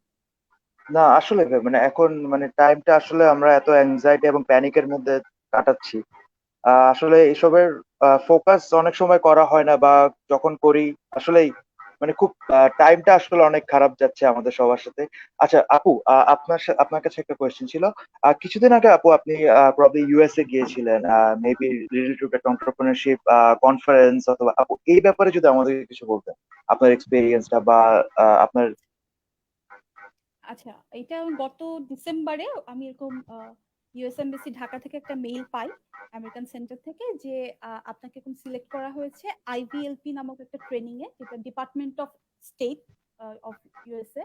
ওরা ডিসাইড করে যে সাউথ এশিয়ান কান্ট্রিগুলোর মধ্যে ইকোনমিক ডেভেলপমেন্টের জন্য যারা ইয়াং এন্টারপ্রেনাররা বিশেষ অবদান রাখছে তাদেরকে নিয়ে এই একটা ট্রেনিং করানো হবে 3 সপ্তাহ। সেটার জন্য আমাকে ইউএসএ যেতে হয়েছিল। তো আহ, এইটা আসলে এটার মেইন উদ্দেশ্য যেটা ছিল সেটা হচ্ছে আপনার ওই 3 সপ্তাহ ধরে আমাদেরকে অলমোস্ট 5টার একটু বেশি বলবো, কয়েকটা স্টেট ট্রানজিট, আই মিন 6টা স্টেটের ইন টোটাল আমাদেরকে নিয়ে বিভিন্ন স্টেটের বিজনেস গুলা কিভাবে রান করে, ওরা কি চিন্তা করে, ওদের বিজনেস মাইন্ডসেটটা কি, সেটা অবভিয়াসলি সাউথ এশিয়ান কান্ট্রি থেকে তো খুবই ডিফারেন্ট। আমরা এরকম 7টা কান্ট্রি থেকে বিভিন্ন রিপ্রেজেন্টেটিভ গেছি। I was the youngest entrepreneur over there Bangladesh থেকে। আর আরো দুজন গেছেন বাংলাদেশ থেকে, ওনারা বিভিন্ন অন্য ফিল্ডে ছিলেন, একজন আইটি থেকে, একজন রিসার্চ ফিল্ড থেকে। সো এরকম আমরা গিয়ে যেটা দেখলাম যে ওদের মাইন্ডসেটটা কিরকম আলাদা আমাদের থেকে। হ্যাঁ, ওদের বিভিন্ন স্মল বিজনেস ইউনিট গুলাতে আমাদের নিয়ে গেছে, আমরা একটা বিভিন্ন স্টেটে। হ্যাঁ, আমি একটা এক্সাম্পল দিই, যেটা হচ্ছে আমি যেটা দেখলাম প্রত্যেকটা স্টেটে, যে ধরেন আপনার স্টেটে বা ওদের ওদের যে কোনো স্টেটে ধরেন কোন একটা ফিলান্থ্রপি আছে, ধরেন যার অনেক আমি কি বলবো বিজনেস টাইকুন, যেটা ধরেন বলেন অনেক টাকা পয়সা আছে, ওরা কি করে, ওরা করে কি বিভিন্ন স্টেটে স্টেট ওয়াইজ একটা কম্পিটিশন করে। হ্যাঁ, মানে এটা ইটস আনসিন, বাট দেখা যায় যে ওরা ডিসি প্ল্যান করছে যে কিভাবে ক্যালিফোর্নিয়াকে টপকে সামনে চলে যাওয়া যায়। আমরা সিলিকন ভ্যালিতেও গেছি, তো দেখা গেছে যে প্রত্যেকেই ওই বিজনেস টাইকুন গুলা, ওনারা সবাই ইনভেস্ট করে বিভিন্ন বিজনেস গুলাতে, স্মল বিজনেস বলেন, আইটি বিজনেস বলেন, ম্যানুফ্যাকচারিং বলেন, যে কোনো বিজনেসে এগুলাতে ওরা অনেক এক্সপ্যান্ড করে। হ্যাঁ, টাকাগুলা ইনভেস্ট করে ওরা ইউনিভার্সিটি গুলাতে ইনভেস্ট করে। আমরা এখন অনেক ইউনিভার্সিটিতে গেছি, যেমন আমি একটা ডিসিতে একটা ইউনিভার্সিটিতে গেছি, আমেরিকান ইউনিভার্সিটি নামে। তো ওখানে ডিনটা আমাকে বলছে যে উই আর ওয়েটিং, যে কোনো একজন ইনভেস্ট করবে আমার ইউনিভার্সিটিটাকে, হয়তো বা আমি ওই আমেরিকান ইউনিভার্সিটির নামটা চেঞ্জ করে, ও যদি চায় ওর নামে আমি ইউনিভার্সিটিটা করে দিব। তো এটাতে আমি কালচারাল যে ডিফারেন্সটা পেলাম, যে আমাদের দেশে কি হয় খুব নর্মালি, ধরেন আপনার অনেক টাকা পয়সা আছে, আপনি চাচ্ছেন যে সমাজে একটু কন্ট্রিবিউট করতে, আপনি কি করবেন, আপনি চিন্তা করেন যে গ্রামে একটা মসজিদ করি অথবা মাদ্রাসা করি। খুব বেশি যদি চিন্তা করেন তাহলে চিন্তা করেন যে একটা হাসপাতাল করি। আমাদের যে মাইন্ডসেটটা, হ্যাঁ, আমরা চিন্তা করি এভাবে আমরা বোধহয় সমাজে কন্ট্রিবিউট করতে পারি। কিন্তু ওদের এখানে কিন্তু এরকম না, ওরা চিন্তা করে যে বিজনেসে আমি যত কন্ট্রিবিউট করব, এটা জেনারেলি আমার সোসাইটিতে একটা ভ্যালু ক্রিয়েট করবে। এইটা একটা মাইন্ডসেটের একটা ডিফারেন্স আমি ওখানে দেখলাম। এছাড়া আমি যেটা অনেক ডিফারেন্স তো আছে অফকোর্স, আমেরিকার সাথে তো আমরা তুলনা করতে পারি না, কিন্তু আরো কিছু জিনিসগুলো দেখলাম যে ওদের কিছু এসবিইউ বলে, স্মল বিজনেস, এসবিসি বলে, স্মল বিজনেস সেন্টার আছে প্রত্যেকটা স্টেটে। হ্যাঁ, যারা যারা স্টার্ট আপ শুরু করতে চাচ্ছে তারা ওই ইউনিটটার কাছে যায়, ওই সেন্টারের কাছে যায়, যারা আপনাকে সব ধরনের হেল্প করে দিবে। হ্যাঁ, আপনি বিজনেসটাকে একটা স্ট্রাকচার করা, আপনি বিজনেস প্রপোজাল রেডি করা, একটা কিভাবে আপনি বিজনেসটা রান করতে চান, মার্কেটিং, এইচআর, এই ধরনের সাপোর্ট গুলা দিবে। এটা কোনো গভর্নমেন্ট থেকে যে শুধু সেটা না, এরকম আলাদা প্রাইভেটলিও আছে, এবং অনেক ক্ষেত্রে ম্যাক্সিমামই ফ্রি অফ চার্জ আপনাকে এই সার্ভিস গুলা দিবে।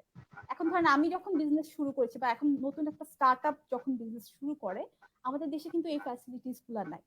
কেউ যদি আসলে এখন কেউ শুনছেন এরকম যদি থাকে যে কেউ বিজনেস শুরু করতে চান, এটাও করতে পারেন যে আপনি কনসালটেন্সি একটা বিজনেসের দিবেন, যে আপনার একটা বিজনেস আপনার কাছে আসলে আপনি সব ধরনের হেল্প করবেন। তো এই জিনিসগুলো আসলে আমি দেখেছিলাম যে প্রত্যেকটা স্টেটে পুরো মানে আমেরিকার কালচারাল, মানে আমাদের সাথে যে ডিফারেন্সেস গুলো, এগুলো আমার কাছে মনে হচ্ছে এগুলো যদি আমরাও করতে পারতাম তাহলে স্টার্ট আপদের অনেক হেল্প হতো। মানে আমি নিজে ফেস করেছি অনেক কিছু, এইগুলো আমার মনে হয় যে আমরা নিজেদের দেশেও ইমপ্লাই করতে পারি।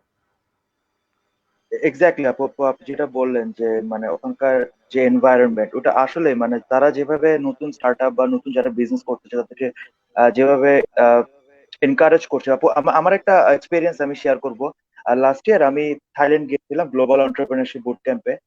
তো সেখানে I met people from like more than 15 20 countries. 20 থেকে 30টা দেশের মানুষজনের সাথে আমার আহ, দেখা হওয়ার সৌভাগ্য হয়েছে, এবং মোস্ট অফ দেম ওয়ার এন্টারপ্রেনিয়ার্স।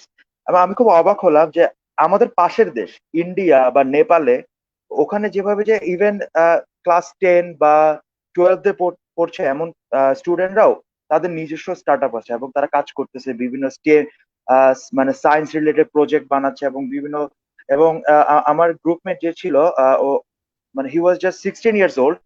মানে ওর তার অলরেডি দুটা নিজস্ব স্টার্ট আপ আছে, এবং সে ইভেন ইউএসএ তে একটা কম্পিটিশন থেকে সে মেবি সে একটা ভালো একটা ফান্ডিং পেয়েছিল, এবং সে একটা কম্পিটিশনের ফাইনালে পর্যন্ত গিয়েছিল। তো আমি যেটা চিন্তা করলাম যে আমাদের পাশের দেশেও যেভাবে স্টার্ট কে মানে যেভাবে আইটি হাব হচ্ছে বা স্টার্ট আপ হাব হচ্ছে, যেটা হচ্ছে আপু যেটা বলেন যে সিলিকন ভ্যালি, যেটা এখন ইসরায়েলও কিন্তু একটা ভালো স্টার্ট আপ হাব বলা হয়। এবং আমাদের দেশে এখনো সেটা ওভাবে গ্রো হচ্ছে না, বা ইভেন আমাদের পাশের দেশও কিন্তু অনেক ডেভেলপ করে ফেলছে। মানে তখন আমি খুব অবাক হলাম যে যখন আমার বয়স 16 ছিল, আমি কখনো চিন্তা করি নাই যে এভাবে আমি একটা ব্যবসা দিব বা ব্যবসার জন্য আমি বাইরের দেশে যে ফান্ড কালেক্ট করব। কিন্তু ইন্ডিয়াতে এটা খুব নর্মাল। ইভেন ব্যাঙ্গালোর এবং অন্যান্য যে রাইট। ক্যাপিটালস গুলো আছে বিভিন্ন স্টেটের, তারা কিন্তু খুব ভালোই কাজ করছে স্টার্ট আপ নিয়ে। তো আপনার কথা শুনে আমার আসলে ওই যে কয়দিন আমি বুট ক্যাম্পে ছিলাম, ওই এক্সপিরিয়েন্স গুলো আমার মনে পড়ছে, যদিও সেটা খুব বিগিনিয়ার লেভেলে ছিল। বাট মানে হ্যাঁ, হ্যাঁ, এটাই যে একটা সেম। মানে মাল্টিকালচারাল এনভায়রনমেন্টে থাকলে আসলে যে কত কিছু শেখা যায়, মানে আসলে এটা একটা ইউনিক অপরচুনিটি। সবসময় আসে না, যখন আসে আসলে we should grab this opportunity. Thank you very much আপু এন্ড ভাইয়া। আচ্ছা, আরেকটা যেটা মানে আমার খুব জানার ইচ্ছা, সেটা হচ্ছে যে আহ, আমরা যারা নতুন বিজনেস করতে যাই, তো ইনভেস্টমেন্টের ব্যাপারে ভাইয়া তো বলেছিল। তো আমাকে ওই যে নিবিড় এবং রিয়াল আবার জিজ্ঞেস করছিল যে ফিনান্সের ব্যাপারে, বা ফিনান্স বা ইনভেস্টমেন্টের ব্যাপারে যাতে আপনারা আরো কিছু বলেন আমাদেরকে। কারণ আমাদের দেখা যাচ্ছে যে এই এই একটা ব্যাপারে যে আমরা কিন্তু সাহসটা হারিয়ে ফেলছি, মোস্ট অফ দ্য এন্টারপ্রেনার্স বা যারা আমরা শুরু করতে চাই। তো সেক্ষেত্রে আর কি যদি আপনাদের পার্সোনাল এক্সপেরিয়েন্স থেকে কিছু বলতেন, মানে আপনারা কি কি ফেস করছেন ইনভেস্টমেন্টের ব্যাপারে, বা আরওআই এর ক্ষেত্রে আপনারা কি কি স্টেপ নিয়েছিলেন এট ফার্স্ট, সে ব্যাপারে আমরা জানতে চাই। অপূর্ব বলবি না আমি শুরু করবো? আহ, আমাদের দুজনের পার্সপেক্টিভ কিন্তু দুই রকম। হ্যাঁ, আমি আচ্ছা, আমারটা জি। বল। মোস্টলি হচ্ছে ট্রেডিং টাইপের। হ্যাঁ, আর সঞ্জনাটা হচ্ছে অ্যাকশনের। তো সেক্ষেত্রে আমার মনে হয় সঞ্জনা বলুক, তারপর আমি বলি। কারণ সঞ্জনার ক্ষেত্রে কিন্তু এখানে অনেক ইনভেস্টমেন্ট প্লাস অনেক ইনভলভমেন্ট, অনেক কিছু দরকার হয়। আচ্ছা, আমার ক্ষেত্রে যেটা আমি যখন ফান্ড নিয়ে স্ট্রাগল করছিলাম, আমরা মাত্র 20,000 টাকা, আই থিঙ্ক আমার মনে আছে যত, 20,000 টাকা দিয়ে শুরু করেছিলাম। এটাই আমরা 4 জন মিলে আমাদের পার্সোনাল ইনভেস্টমেন্ট থেকে আমরা স্টার্ট করেছি। ফার্স্ট স্যাম্পলটা বানানোর সময় এটা শুরু হয়েছিল, যখন আমরা আউটসোর্সিং করতাম। আহ, যেটা হয়, আমি যেটা দেখেছি অন্যান্য দেশে একটা সিড মানি বলে আপনাকে একটা স্টার্ট আপদেরকে দেয়া হয় গভর্নমেন্ট থেকে। হ্যাঁ, অনেক অনেক কান্ট্রিতে আছে facility, আমাদের দেশে ওটা নাই। তো আপনার যখন শুরু করতে হয় তখন নিজস্ব ফান্ডিং দিয়ে কিছুটা শুরু করতে হয়। হ্যাঁ, আবার আমাদের যদি আপনি বাংলাদেশ সরকারের নিয়ম মানেন তাহলে নিয়ম অনুযায়ী হচ্ছে 3 বছরের আগে মানে আপনার ট্রেড লাইসেন্স থাকতে হবে। ট্রেড লাইসেন্সের বয়স যখন 3 হবে তখন you can apply for loans ব্যাংকের কাছে। বাট ওই 3 বছর টিকে থাকাটাই স্টার্ট আপদের জন্য একটা হিউজ চ্যালেঞ্জ। হ্যাঁ, তো এগুলা আমরা সবসময় মনে করেছি যে এটা একটা চ্যালেঞ্জই আছে 3 বছর ধরে আপনার ইনভেস্টমেন্টের কথা চিন্তা করা। তো আমি যেটা সাজেস্ট করবো সেটা হচ্ছে গিয়ে যেহেতু ফর্মাল চ্যানেলে 3 বছর পর্যন্ত আপনি কোনো ফান্ড পাচ্ছেন না, এটা আপনি কোনো ব্যাংক থেকে বলেন বা নন ফাইন্যান্সিয়াল ইনস্টিটিউশন থেকে বলেন, তো ওই সময়টা হচ্ছে কি আপনার এফএনএফ গুলাকে ইউজ করতে হবে। হ্যাঁ, ফ্রেন্ডস এন্ড ফ্যামিলি, আমরাও এটা করেছি আমাদের স্টার্টআপের ক্ষেত্রে। এগুলো হয়েছে যে আমরা পার্সোনাল ইনভেস্টমেন্ট নিয়েছি এবং ওগুলো মেক শিওর করেছি যে লোনের মতনই আমরা ওটা রিপেমেন্ট করি। 3 বছর পরে গিয়ে সিনারিওটা যেটা হলো, রেনের বয়স যখন 3 হলো তখন we started looking for loans from different banks. এবং ব্যাংকগুলোতে যেও আমি দেখলাম যে ইটস নট রিয়েলি ইজি যে একটা লোন আপনি এনক্যাশ করবেন। হ্যাঁ, একটা লোন পাবেন এটা খুব ডিফিকাল্ট। আমরা অনেক ধরনের ব্যাংকে গিয়ে অনেক কথা বলেছি, অনেক ম্যানেজারদের রুমে বসে আমাদের অনেক ডিসকাশন হয়েছে। তারপরে ওরা হচ্ছে গিয়ে আমি দেখেছি যে ওনাদের একটু ইয়ে থাকে যে না আপনাদের সেলস ফিগারটা এত হতে হবে। আমি এটা প্র্যাকটিক্যালি বলছি, মানে আমার ক্ষেত্রে যেমন আমার কাছে কিছু কিছু জিনিস এত মানে আমার কাছে মনে হচ্ছে এখনো আপ টু ডেট হয় না, এত ব্যাক টু ডেট আমরা ছিলাম মানে নিয়ম অনুযায়ী। ধরেন একটা লোনের ইয়ে আছে যে আপনি যদি 1 কোটি টাকা সেলস করেন তাহলে আপনাকে 10 লাখ টাকা দিব।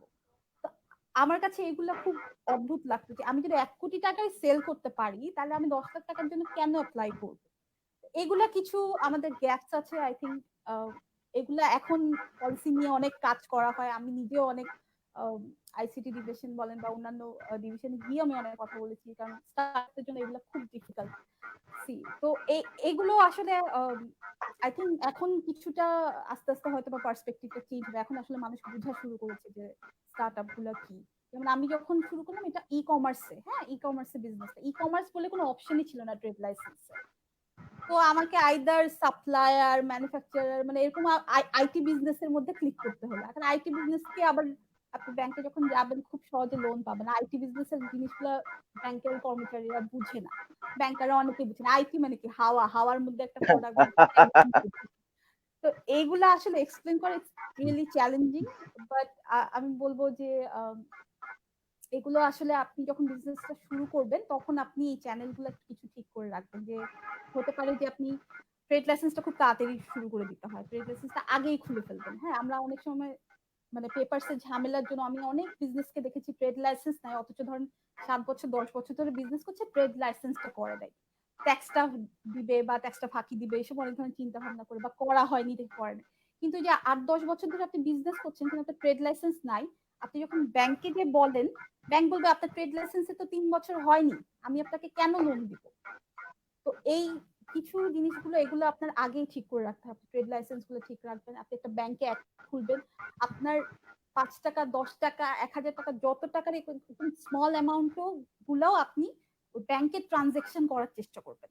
বিকাশে করতে পারেন, আপনি ট্রানজেকশন করবেন কেন, কারণ ব্যাংক দেখে যে আপনার ট্রানজেকশন যত ভালো হচ্ছে তার মানে হচ্ছে এটা একটা ট্রাস্টওয়ার্দি কোম্পানি যাকে আপনারা মানে ব্যাংক ইনভেস্ট করতে পারে। সো ট্রেড লাইসেন্স খোলা, একটা ব্যাংকের অ্যাকাউন্টের সাথে বা একটা ব্যাংকের সাথে ভালো সম্পর্ক রাখা, this are the prerequisite of মানে আপনার বিজনেসটার মানে লোনের জন্য। সো এই জিনিসগুলো আপনার করতেই হবে। আমার মনে হয় যে এগুলো যদি আমরা একটু আগে গুছিয়ে নিতে পারি তো আই থিঙ্ক মানে অত হ্যাসেল গুলা হয় না। এটা আমরা ইনিশিয়ালি আমরা অনেক সময় বুঝি, যেমন আমরাও বিজনেস শুরু করার আই থিঙ্ক 6 মাস পরে আমাদের ট্রেড লাইসেন্সটা করা হয়েছে। বাট দ্যাটস অলসো কুইক, কিন্তু 6 মাস তো আমার ওখানে চলে গেল। তো এই জিনিসগুলো আপনি খেয়াল রাখা দরকার আই থিঙ্ক। ট্রু। আচ্ছা আপু, একটা কোয়েশ্চেন আসছে আভা আপু থেকে। আভা আপুর নামটা আসলে নতুন নামটা প্রোনাউন্স করতে কষ্ট হচ্ছে। আভা আপু, ওয়ালাইকুম আসসালাম আভা আপু। Sanjana Apur kache question. During your entrepreneurship journey, can you please share one of your mistakes that became a great learning? আপনার একটা বড় মিস্টেকের ব্যাপারে জানতে চাচ্ছে যেটা আসলে আপনাকে অনেক অনেক কিছু শিখিয়েছে। আভা আপু থেকে এই কোয়েশ্চেনটা। থ্যাংক ইউ আভা আপু for your question. Thank you so much for watching. I can talk about thousands of mistakes that I made during this journey এবং ওটা আমাকে আমি মনে হয় প্রতিদিনই শিখি এবং প্রতিদিনই ভুল করি। আচ্ছা, কোনটা বলবো আমি আসলে চিন্তা করছি।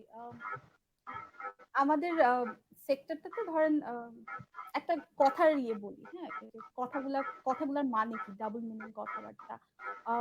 যেমন ধরেন যদি আপনার কোনো সাপ্লায়ার, ধরেন আমি কোনো একটা কাজ করতে দিয়েছি, অমুক ডেটে আমি জিনিসটা ডেলিভারি নিব। তারপর ওটা আমার মানে প্রোডাক্টটা হবে ফ্যাক্টরিতে, তারপর আমি আরেকটা কর্পোরেটকে ডেলিভারি দিব। তো আমার সাপ্লায়ারকে যদি আমি জিজ্ঞেস করি যে এটা করে দিতে পারবেন? সাপ্লায়াররা সবসময় বলবে কি যে হ্যাঁ আপা, কোনো না নাই, আপনি যা বলবেন সব করে দিতে পারবো, কোনো না নাই, কোনো না নাই। এইটা মানে এটা একদম শুরুর দিকে আমার মনে আছে যে আমরা হচ্ছে কি ওই যে লেডিস পার্স করবো, আমরা ব্রাইডাল কালেকশন আমরা করতে যাচ্ছিলাম, এটা আমার মনে আছে। তো আমার একটা বিহারি একজন ভদ্রলোক, সে খুব ভালো কাজ করে, জারদুসি ওয়ার্ক করে। তো উনাকে আমি বলেছিলাম যে আপনি এই ডিজাইন গুলো করে দিয়েছেন, আপনি কি এগুলো তুলে আমাকে দিতে পারেন? 7 দিনের মধ্যে আপনি স্যাম্পল দিয়ে দিলে আমি প্রোডাকশনের জন্য আমি আপনাকে টাকা পয়সা দিয়ে দেবো। তো বলছে আপা কোনো সমস্যা না, আপনি দেন, সব পারবো, কোনো সমস্যা না, আপনার জন্য কোনো না নাই। আই বিলিভড হিম। উনি আমাকে বললেন যে কিন্তু আপা আমাকে একটু অ্যাডভান্স দিতে হবে। হ্যাঁ হ্যাঁ হ্যাঁ, অ্যাডভান্স নিয়ে যান, অসুবিধা নেই। তো আমাকে একটা দুইটা স্যাম্পল দিল, আর বাকিগুলো আমাকে বললো যে পরে করে দিবে। তো আমাকে একটা বড় অ্যামাউন্ট আমার থেকে নিল, যে প্রোডাকশন করেও আমাকে ফেরত দিচ্ছে। তো ভদ্রলোকের সাথে আমার 5 বছর অলমোস্ট হয়ে যাচ্ছে, মানে 4 বছর হয়ে যাচ্ছে, 1 বছর মাথায় আমি ওনার সাথে যোগাযোগ, এখনো আমার ওনার সাথে যোগাযোগ হয় নাই। সে আমার ওই 50,000 টাকা দিয়ে উনি গায়েব হয়ে গেছেন, ওনাকে আমি পাই নাই। আমি যখন ওনাকে খোঁজা শুরু করলাম, আমি দেখলাম ওনার 11টা সিম আছে এবং উনি ভারতে বেশ কিছু সময়, বছরের অর্ধেক সময় ভারতে থাকেন, অর্ধেক সময় বাংলাদেশে থাকেন। তো এইটা ছিল আমার ফার্স্ট লার্নিং, যে কেউ যদি আমাকে বলে যে না আপা কোনো মানা নাই, সব করে দিতে পারবো, oh my God, the moment the person says, আমি বলি না, this is a wrong person. কারণ এত কনফিডেন্টলি আমিও বলতে পারি না যে ভাই আমি অমুক তারিখে ডেলিভারি দিব, যে এরকম। আমাদের অনেকগুলো ফ্যাক্টরির উপর ডিপেন্ড করতে হয়, অনেকগুলো মানুষ আছে আমাদের। আমরা জেনারেলি ডেডলাইন যা থাকে তার 1 সপ্তাহ আগে আমি আমার ওয়ার্কারদেরকে বলি যে ভাই আজকে ডেডলাইন, তোমরা আজকে কাজ শেষ করো। তো আই থিঙ্ক এইটা ছিল যে অ্যামাউন্টটার কথা বললাম, 50,000 টাকা, এটা আমার জন্য অনেক বড় একটা ধাক্কা ছিল। 50,000 টাকা, মানে তখন মাত্র শুরু করেছি, সাডেনলি আমি, এবং ওই লোকটা খুব রিনাউন্ড, অনেক ফ্যাশন হাউসগুলোর সাথে কাজ করে, বাট ওই লোকটার যে এরকম আসলে নেচার, এটা আমি বুঝি নাই। পরে আমার সাথে অনেকবার উনি ফোনে টোনে করছেন, উনি এগুলা নিয়ে কোনো কথাবার্তা বলে নাই। আমিও বুঝছি যে ওনার কাছ থেকে আমি আর জীবনে ওই টাকাটা উদ্ধার করতে পারবো। But that was a lesson, যেটা আমি আসলে সারা জীবন মনে রাখবো। খুব ভালো একটা এক্সপেরিয়েন্স শেয়ার করলেন আপু। আসলে এরকম বড় বড় মিস্টেক থেকে আমরা আসলে অনেক কিছু শিখি, যেটা আমাদের অনেক ফিউচারে আমাদেরকে ডেভেলপ করতে সাহায্য করে। আই হোপ আবাপুর কোয়েশ্চেনটার আবাপু তার আনসার পেয়েছেন। অপূর্ব ভাইয়ের কাছে যাব। ভাইয়ার আচ্ছা, ইনভেস্টমেন্টের ক্ষেত্রে যেটা হচ্ছে যে আমি আমার পার্সপেক্টিভ থেকে যেটা বিলিভ করি যে ইনভেস্টমেন্টটা যত লেস হয় তত বেটার। কারণ হচ্ছে যে সাপোজ আমি যদি 10K দিয়ে স্টার্ট করি, হ্যাঁ, আমার যদি লস হয় কত হবে? 10,000 টাকার বেশি তো লস হবে না আমার। বা 20K দিয়ে শুরু করলে তো আমাকে ওইটুক ইনভেস্টমেন্টই করা উচিত ইনিশিয়াল লেভেলে, যেটুক আমি সার্ভাইভ করতে পারবো। লাইক আমার যদি মনে হয় যে আমি 50,000 টাকা নিয়ে শুরু করতে পারি এবং 50,000 টাকা যদি আমি জিরো হয়ে যায়, সেক্ষেত্রে আমি খুব বেশি হ্যাম্পার হবে না আমার, হ্যাঁ, সেটা আমি ট্যাকেল করতে পারবো। সেক্ষেত্রে গো ফর 50,000। কেউ যদি মনে করে যে না আমি 2 লাখ পর্যন্ত আমি দিতে পারি, হ্যাঁ, সেক্ষেত্রে ইনভেস্টমেন্টটা ডিপেন্ড করবে হচ্ছে সে কতটুক নিতে পারে, সহ্য করতে পারে, যে ওই টাকাটা যদি আমার টোটালটাই ডাম্প হয়ে যায় সেক্ষেত্রে আমি সার্ভাইভ করতে পারবো কিনা। বাট এরকম কিছু কখনই করা উচিত না যে আমার ক্যাপাসিটি নাই বাট এখন ইনভেস্টার আছে, হয়তো আপনার পরিচিত কেউ ফ্রেন্ড এসে বললো যে দোস্ত আমার কাছে 5 লাখ টাকা আছে, তুই নিয়ে ইনভেস্ট কর, ইনভেস্ট করে তারপরে দেখি আমরা কি হয়, ঠিক আছে? তো যদি আপনি ওই 5 লাখ টাকা রিকভারি করতে না পারেন, সেক্ষেত্রে আমি বলবো যে ভাই 5 লাখ টাকা নিয়ে মার্কেটে নামার দরকার নাই। কারণ যে কোনো সময় তোমার এই 5 লাখ টাকা জিরো হয়ে যেতে পারে, তখন তুমি কি করবা? হ্যাঁ, তো তখন যেটা হচ্ছে, তখন ওই ধাক্কাটা আমি সার্ভাইভ করতে পারবো না। কিন্তু আমি যদি ছোট ছোট করে শুরু করি, বড় হওয়ার অপরচুনিটি কিন্তু আমার আছে। এবং আমি যদি সেটাতে আমার লস হয়, সবচেয়ে হাইয়েস্ট লসটা কি হতে পারে সেটা হচ্ছে আমার কথা। তো সেক্ষেত্রে যেটা হচ্ছে ট্রেডিং, সঞ্জানা যেটা বললো, ম্যানুফ্যাকচারদের ক্ষেত্রে আপনার ইনভেস্টমেন্টটা একটু বেশি লাগে, হ্যাঁ, কারণ ওনাদের সেট আপের একটা বিষয় থাকে বা আদার্স বিষয় থাকে। বাট আপনার যে কোনো ট্রেডিং বিজনেসের ক্ষেত্রে এটা কিন্তু একটা প্লাস পয়েন্ট। সেটা হচ্ছে আমি যেটা বললাম যে আপনাকে যে এটা ইম্পোর্ট করে নিয়ে আসতে হবে নট নেসেসারি, কে ইম্পোর্ট করে সেটা বের করেন। যে আমি প্রোডাক্টটা নিয়ে কাজ করবো, ইম্পোর্টার কয়টা আছে বাংলাদেশে। আপনি যে একবারে লাস্ট পর্যন্ত গিয়ে দেখবেন যে হয়তো 2টা কি 3টা কোম্পানি সর্বোচ্চ, হ্যাঁ, হয়তো যে কোনো একটা স্পেসিফিক প্রোডাক্ট ইম্পোর্ট করে। ওই ইম্পোর্টারের সাথে আপনার রিলেশনটা বিল্ড আপ করেন, ঠিক আছে? আপনার কাছে 20,000 টাকা আছে, আপনি ইম্পোর্টারে বলেন যে ভাই 20,000 টাকা আপনার কাছে দিলাম। এবং ম্যাক্সিমাম ক্ষেত্রেই হচ্ছে যারা অত বড় ডিলিং করে আপনার এই ছোট অ্যামাউন্টের কোনো কিছু হবে না। ওইটা দিয়ে আপনি কি করেন, একটা ট্রাস্ট বিল্ড আপ করেন, যে আপনি তার সাথে যখন 3-4 মাস করবেন তখন ওই যে আপনি যে 20,000 টাকা ফার্স্টের দিন তাকে দিয়ে দিছিলেন, সেই জন্য কিন্তু সে আপনাকে পরে দেখবেন যে 50,000 টাকা 1 লাখ টাকার প্রোডাক্ট দিয়ে দিছে যে ভাই আপনি বিক্রি করেন নিয়ে। এবং আপনি বিক্রি করে আপনার যে প্রফিটটা থাকতেছে, প্রফিটটা রেখে ওর টাকা দিয়ে কিন্তু আপনি ব্যবসা করতেছেন। আমি কি বুঝাইতে পারছি জিনিসটা? যে আপনার যে ক্যাপিটাল লাগবে তা না, আপনি মার্কেট থেকে ক্যাপিটাল নিয়ে আপনার প্রফিট রেজ করতে পারেন। হ্যাঁ, এবং সেক্ষেত্রে ট্রেডিং এর ক্ষেত্রে এটা সম্ভব। এবং ম্যাক্সিমাম ক্ষেত্রে আপনি যদি একজন ভালো সেলার হন, সেক্ষেত্রে যে কোনো ইম্পোর্টার বা যে কোনো ম্যানুফ্যাকচারার কিন্তু আপনাকে ক্রেডিটে প্রোডাক্ট দেয়। এবং মার্কেটে কিন্তু এটা অলরেডি স্টাবলিশড, হ্যাঁ, যে ক্রেডিটে কিন্তু হিউজ পরিমাণের প্রোডাক্ট যায়। আপনার অনেকের ক্ষেত্রে দেখবেন যে আপনার লাখ লাখ টাকা, কোটি কোটি টাকার মাল ক্রেডিটে দিয়ে দিতেছে। এবং সেটা নিয়ে কি করে, যে সেটা নিয়ে ট্রেড করে আপনি, আপনার কোনো ইনভেস্টমেন্ট লাগতেছে না, আপনি কাস্টমারের কাছ থেকে টাকাটা নিয়ে আপনারটা প্রফিটটা রেখে তাকে আপনি দিয়ে দিতেছেন। এবং সেক্ষেত্রে আপনাকে একটা জিনিস কেয়ারফুলি থাকতে হবে। এবং সানজানার মতন আমারও একটা শিক্ষা আছে যে আমরা সবসময় কাস্টমার ইজ গড চিন্তা করে আমি একটা বড় বিগ অ্যামাউন্টের পিউরিফায়ারের একটা চালান দিছিলাম আর কি, প্রায় 2.5 লাখ টাকার। এবং সেখানে যেটা হইতেছে, ওই ভদ্রলোক আমার অফিসে আইসে সে আমাকে হ্যান্ড ক্যাশ দিয়ে দেয় 1 লাখ টাকা, হ্যাঁ, যে আপনি প্রোডাক্ট পাঠিয়ে দেন, বাকিটা আমি দিয়ে দিতেছি। তো ওই ক্ষেত্রে তো উনাকে তো আর ইয়ে করার কোনো, সন্দেহ করার কোনো অবকাশ থাকে না, হ্যাঁ। তো আমি প্রোডাক্ট নিয়ে পাঠিয়ে দিছি, লাগায় টাকাও দিচ্ছে, সবকিছু ঠিক হয়েছে। সে ওইখান থেকে এখনো আমাকে 70K এর মতন টাকা দেয় নাই। এবং ওই সানজানের মতন তারে ফোন দিলে পাওয়া যায় না, হ্যাঁ, এবং এটা পাবো কিনা সেটা জানি না। তো সেক্ষেত্রে একটু কেয়ারফুলি থাকতে হবে যে আপনি যাকে ক্রেডিটে দিচ্ছেন, হ্যাঁ, তার কাছ থেকে আপনার ক্রেডিটটা রিকভারি করতে পারবেন কিনা, অনেক ইম্পর্টেন্ট একটা জিনিস। কারণ অনেক ক্ষেত্রে কি হয়, আমরা ধরেন ওই ইউনিভার্সিটিতে আমরা তো customer satisfaction, customer is god, customer সবকিছু, হ্যাঁ, এরকম চিন্তা মাইন্ডসেট একটা আমাদের থাকে যারা আমরা ফ্রেশ গ্রাজুয়েট বা গ্রাজুয়েশন শেষ করে আসি, হ্যাঁ। তো এই জিনিসটা শিখতে কিন্তু আপনার দেখা যায় 4-5 বছর ধরা খাইতে খাইতে তারপরে আমরা শিখি আর কি। তো যেটা হচ্ছে যে সেক্ষেত্রে কাকে কিভাবে ডিলিং করব, কাকে ক্রেডিটে দিব, কাকে দিব না, এটা জাজ করতে পারাটা কিন্তু অনেক বড় একটা স্কিল বিজনেসের ক্ষেত্রে, যে আমি কাকে ক্রেডিটের প্রোডাক্ট দিব, কাকে দিব না। তো এইটাই আর কি। যে আর ইনভেস্টমেন্টের ক্ষেত্রে যেটা আমি বললাম যে আমি যেটুক নিতে পারবো আমি ঠিক ওই পরিমাণই ইনভেস্ট করব। আর আমার ক্ষেত্রে যদি আমি বলি যে আমাদের ওয়াটারটেক যেটা আছে, এটা হচ্ছে আমি আর আমার 2 কাজিন আর কি, আমরা 3জন মিলে স্টার্ট করি আর কি।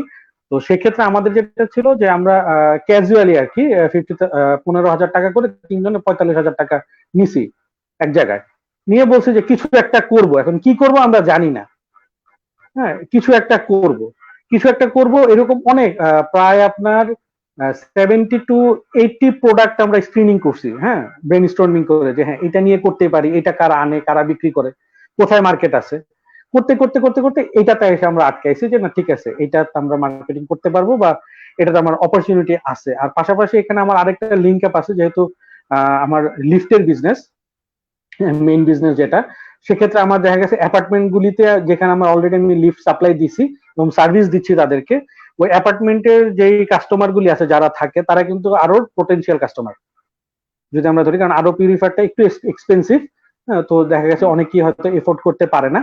তো যেহেতু আমি অ্যাপার্টমেন্ট গুলিতে লিফট আমার অলরেডি দেওয়া ছিল, তো সেক্ষেত্রে আমি যেটা করলাম যে ওইখানকার আপনার যে সুপারভাইজার আছে ওরে ধরলাম, ওর কাছে ক্যাটালগ দিলাম। মানে অনেক সময় কি হয় যে আপনার ওই বিজনেস করতে গেলে দেখা গেছে যে আপনার দারোয়ানের সাথে গিয়ে খুব ভালো খাতির করতে হয়, হ্যাঁ, আপনার ওই সুপারভাইজারের সাথে গিয়ে খুব ভালো খাতির করতে হয়। কি হয়েছে, ওরে গিয়ে বললাম যে ভাই, যেমন আমাদের একটা পলিসি ছিল এরকম যে ওই বিল্ডিং গুলিতে আমাদের অনেকে দেখবেন যে বিভিন্ন জায়গায় পানি নিয়ে আসে, যে ওয়াসার যে পাম্প আছে, পাম্প থেকে গিয়ে পানি নিয়ে আসে, পিউরিফায়ার পানি। তারপরে তার মানে সেই কাস্টমার গুলি হচ্ছে আপনার নলেজেবল এবং তারা পিওর ওয়াটার চায়। তো তো যারা যারা এইভাবে নিয়ে আসে ওই কাস্টমার গুলি ধরার জন্য বিল্ডিং এর সুপারভাইজারকে ধরলাম, ওরে একটা কমিশনের মতন ঠিক করে দিলাম, তুমি যদি পার পিউরিফায়ার সেল করে দিতে পারো তুমি এটা পাবা। তো যেটা দেখা গেল ওটা থেকে একটা ভালো রেসপন্স পাইছি আমরা। হ্যাঁ, তো ও দেখা গেছে লিঙ্ক আপ করে দিছে, ও বলে দিছে আর আমাদের কন্ট্যাক্ট নাম্বার ব্রোশিয়ার দিয়ে দিছে, আমি ফোনে অর্ডার পেয়ে গেছি, আমি ইনস্টল করে দিছি। এবং আর এটাতে কি হয়, ওয়ার্ড অফ মাউথে এটা আমার মোটামুটি ছড়ায় গেছে। তো আলহামদুলিল্লাহ এখন যেটুক চলতেছে, ওই যে আমাদের যে 45 থেকে শুরু, ওটা দিয়ে কিন্তু আমাদের চলতেছে। এমপ্লয়ের স্যালারি বলি বা যেটাই বলি, আমাদের কস্টিং যা আছে ওটা দিয়ে কিন্তু আমাদের চলতেছে। আলহামদুলিল্লাহ এখন পর্যন্ত খারাপ যাচ্ছে না। Hope for the best for the future আর কি। ইনশাল্লাহ ইনশাল্লাহ ভাইয়া, অবশ্যই। থ্যাংক ইউ ভেরি মাচ ভাইয়া। আমাদের আমাদের এখন আমরা হচ্ছে আমাদের লাস্ট সেগমেন্টে চলে আসছি, যেখানে আমাদের স্টুডেন্টদের সাথে ইন্টারাকশন হবে। নিবিড়কে রিকোয়েস্ট করব যে দুজন স্টুডেন্ট আছে ওনাদেরকে স্ক্রিনে আনো। আসসালামু আলাইকুম ভাইয়া। ওয়ালাইকুম আসসালাম। ভাইয়া আমি হচ্ছে আলভি, এই নেক্সট ডোর লিডার টিমের সোশ্যাল মিডিয়া ম্যানেজার হিসেবে আছি। তো জি জি আপনাদের দুজনের কাছে একটা কোশ্চেন, সেটা হচ্ছে এখন কারেন্ট যে প্যান্ডেমিক সিচুয়েশন, এই সিচুয়েশনে এন্টারপ্রেনিয়ররা যারা স্পেশালি নতুন এন্টারপ্রেনিয়র, তারা কেমনে তাদের বিজনেসটাকে শেপ আপ করবে? আচ্ছা, আমি আমি শুরু করবো অপূর্ব, না তুই বলবি? আচ্ছা, নতুন বিজনেস যারা শুরু করে ফেলেছেন তারা আসলে এখন যেভাবে শেপ আপ করতে পারে, যেমন ধরেন আমি বলবো যে কিছু ভ্যারিয়েবল কস্ট গুলা থাকে, ওগুলো আননেসেসারি যে খরচগুলা, এক্সপেন্ডিচার গুলা, ওগুলো কমানোর চিন্তা করতে হবে। এটা যেমন, এটা আসলে সবার জন্যই সত্যি। মানে আমি 5 বছর ধরে বিজনেস করছি, আমার জন্য কিন্তু এখন আমি চিন্তা করছি যে আমি কিভাবে এক্সপেন্ডিচার গুলো কমিয়ে আনতে পারি। হ্যাঁ, তো অনেক কোম্পানি যেটা করছে যে হয়তোবা ওরা মানে এমপ্লয়মেন্ট, মানে ওখানে ওয়ার্কফোর্সটার সাথে কিছু ইয়ে করছে, যে টার্মিনেট করে দিচ্ছে হয়তোবা এক্সপেন্ডিচার কমানোর জন্য, কস্ট কাটিং এর জন্য। হয়তোবা আগে অনেক কিছু কেনাকাটা হতো ওই অফিসের জন্য, ওই ওই ওই খাতগুলো আসলে বন্ধ করে দিচ্ছে। আপনারা, আমি জানি না আপনার বিজনেসটা কিসের, আইটি বিজনেস করলেন, আপনারা কিভাবে রান করেন, বাট আপনাকে এখন টিকে থাকা, মানে প্যান্ডেমিকের একটাই গোল, সেটা হচ্ছে you have to sustain at any cost. হ্যাঁ, টিকে থাকাটাই, এটা প্যান্ডেমিক যত দিনই থাকুক, 1 বছর 2 বছর, আপনার টিকে থাকাটাই সবচেয়ে বড় চ্যালেঞ্জ। এখানে আপনি এক্সপ্যানশনে যেতে পারবেন না, এটাতে আপনি চিন্তা করতে পারেন না যে আপনি গ্রো করবেন, গ্রোথ বা আরো সেলস রেভিনিউ বাড়বেন না, এগুলো আসলে কিছুই না। আপনার এখন যেভাবে আপনি টিকে থাকতে পারবেন মার্কেটে, আপনি ওটা চেষ্টা করবেন। এখন এটা আপনার কস্ট মিনিমাইজ করে হতে পারে, এটা আপনি নতুন ইনভেস্টমেন্ট এনেও হতে পারে, যেভাবেই হোক আপনার টিকে থাকার জন্য যে যা করা প্রয়োজন আপনার ওটাই করতে হবে। এটা আমার তরফ থেকে সাজেশন থাকবে। মানে এক্সিস্টেন্সটা ইন্স্যুরেন্স করতে হবে। ইয়েস, আপনি হ্যাঁ কারণ হ্যাঁ এটা কি যে কোনো ইন্ডাস্ট্রির ক্ষেত্রেই হতে পারে? আপনি যে কোনো ইন্ডাস্ট্রিতেই দেখবেন, আমরা অনেক নতুন নতুন ইন্ডাস্ট্রিও কিন্তু ওপেন আপ হচ্ছে। যেমন আমি দেখছি যে এখন ডেলিভারি কোম্পানি গুলা অনেক অনেক স্টার্ট আপ আসছে যারা ডেলিভারি করতে যাচ্ছে। হুম হ্যাঁ, হুম হুম রেগুলার ন করছে। অনেক ইন্ডাস্ট্রি বন্ধ হয়ে গেছে, এখন আপাতত ওই ইন্ডাস্ট্রিগুলো কাজ করছে না। যেমন আমাদের গার্মেন্টসে বলতে পারি যে যেহেতু বর্ডার গুলো অনেকগুলো ক্লোজ হয়ে আছে, হুম হুম। অনেক নতুন প্রোডাক্টের ডিমান্ড আসছে, সেটার সাথে আপনাকে কোপ করার মেকানিজমটা থাকতে হবে। যেমন আমি বললাম যে আমি কর্পোরেট গিফট আইটেম ম্যানুফ্যাকচার করি, আমি ব্যাগ ম্যানুফ্যাকচার করি। হ্যাঁ, এখন তো এই জিনিসগুলোর ফ্লো কমে গেছে, আমার রেভিনিউটা কমে গেছে, কিন্তু আমি কিভাবে বসে থাকতে পারবো না। এখন আমি দেখছি যে নতুন প্রোডাক্টের কি ডিমান্ড আছে। যেমন আমার কাছে এখন রেগুলার বেসিসে কোয়েরিজ আসে, মাস্ক আপনি বানিয়ে দিতে পারবেন কিনা, আপনি গ্লাভস বানিয়ে দিতে পারবেন কিনা। যেমন একটা নতুন কোয়েরিজ আছে body bag, it's a new concept, new product in our country, কিন্তু বাইরে খুব হয়। সেটা হচ্ছে কি, আপনার এখন যেহেতু অনেক মানুষ মারা যাচ্ছে প্যান্ডেমিকের জন্য, কোভিড-19 এর জন্য, বডিটাকে ভরার জন্য একটা ব্যাগ লাগে। যখন হুম ওই হুম হুম। ব্যাগটাকে ভরে, বডি ব্যাগ বলে ওগুলাকে, ওগুলার মধ্যে ভরে ইয়ে করলে ইটস ইজিয়ার টু, মানে একটা দাফন করতে অনেক সুবিধা হয়। তো এখন এরকম অনেক বাংলাদেশেও আসছে যে এটার ডিমান্ড হচ্ছে, তো আমার কাছে এই কোয়ারিজ গুলো আসছে। তো আমি এখন চিন্তা করছি যে আমি ফর দ্য টাইম বিং কিভাবে টিকে থাকবো। তো আমি এখন নতুন স্ট্র্যাটেজি দিচ্ছি যে আমি আমার প্রোডাক্ট থেকে সরে এসে ওটার পাশাপাশি আমি এগুলো কিভাবে, যখন এখন এটার ডিমান্ড যে আমাকে মাস্ক বানাতে বলছে, মানুষ চাচ্ছে, বডি ব্যাগ চাচ্ছে, আমাকে আমি এগুলো কিভাবে সাপ্লাই দিতে পারবো। তো একটা নতুন, মানে আপনি স্ট্র্যাটেজি বের করতে থাকবেন, কারণ আপনার টিকে থাকতে হবে, আপনার এই প্যান্ডেমিকটা সার্ভাইভ করতে হবে, আপনার পার্সোনালি সার্ভাইভ করতে হবে, আপনার ওয়ার্কারদের স্যালারি দিতে হবে, ওদেরকে নিয়ে সার্ভাইভ করতে হবে। সো আপনি অ্যাডাপ্টেশন করতে হবে, নতুন স্ট্র্যাটেজি, নতুন স্কিল জানতে হবে আপনাকে। আর হচ্ছে আমি বলবো যে এক্সপেন্ডিচার যত আপনি কমাতে পারেন এট দ্য সেম টাইম সেটা আপনি চেষ্টা করুন। বুঝতে পেরেছি।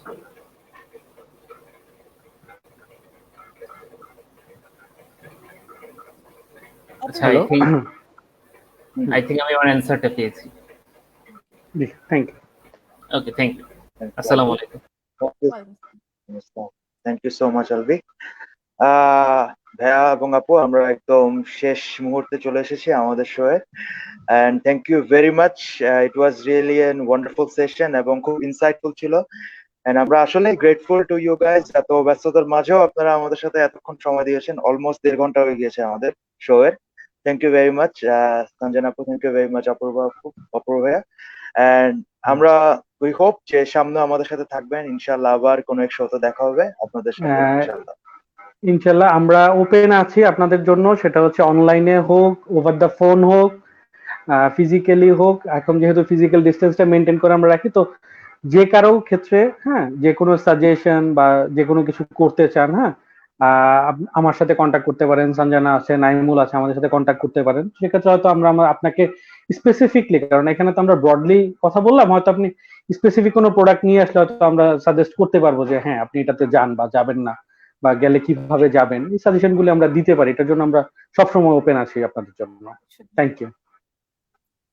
Thank you very much. এবং থ্যাংক ইউ শিহাব এটা অ্যারেঞ্জ করার জন্য, এন্ড প্লাস আমি দেখলাম যে এত কোশ্চেনস এবং সবার কোয়ারিজ গুলো, এটাও আমার খুব ভালো লাগলো।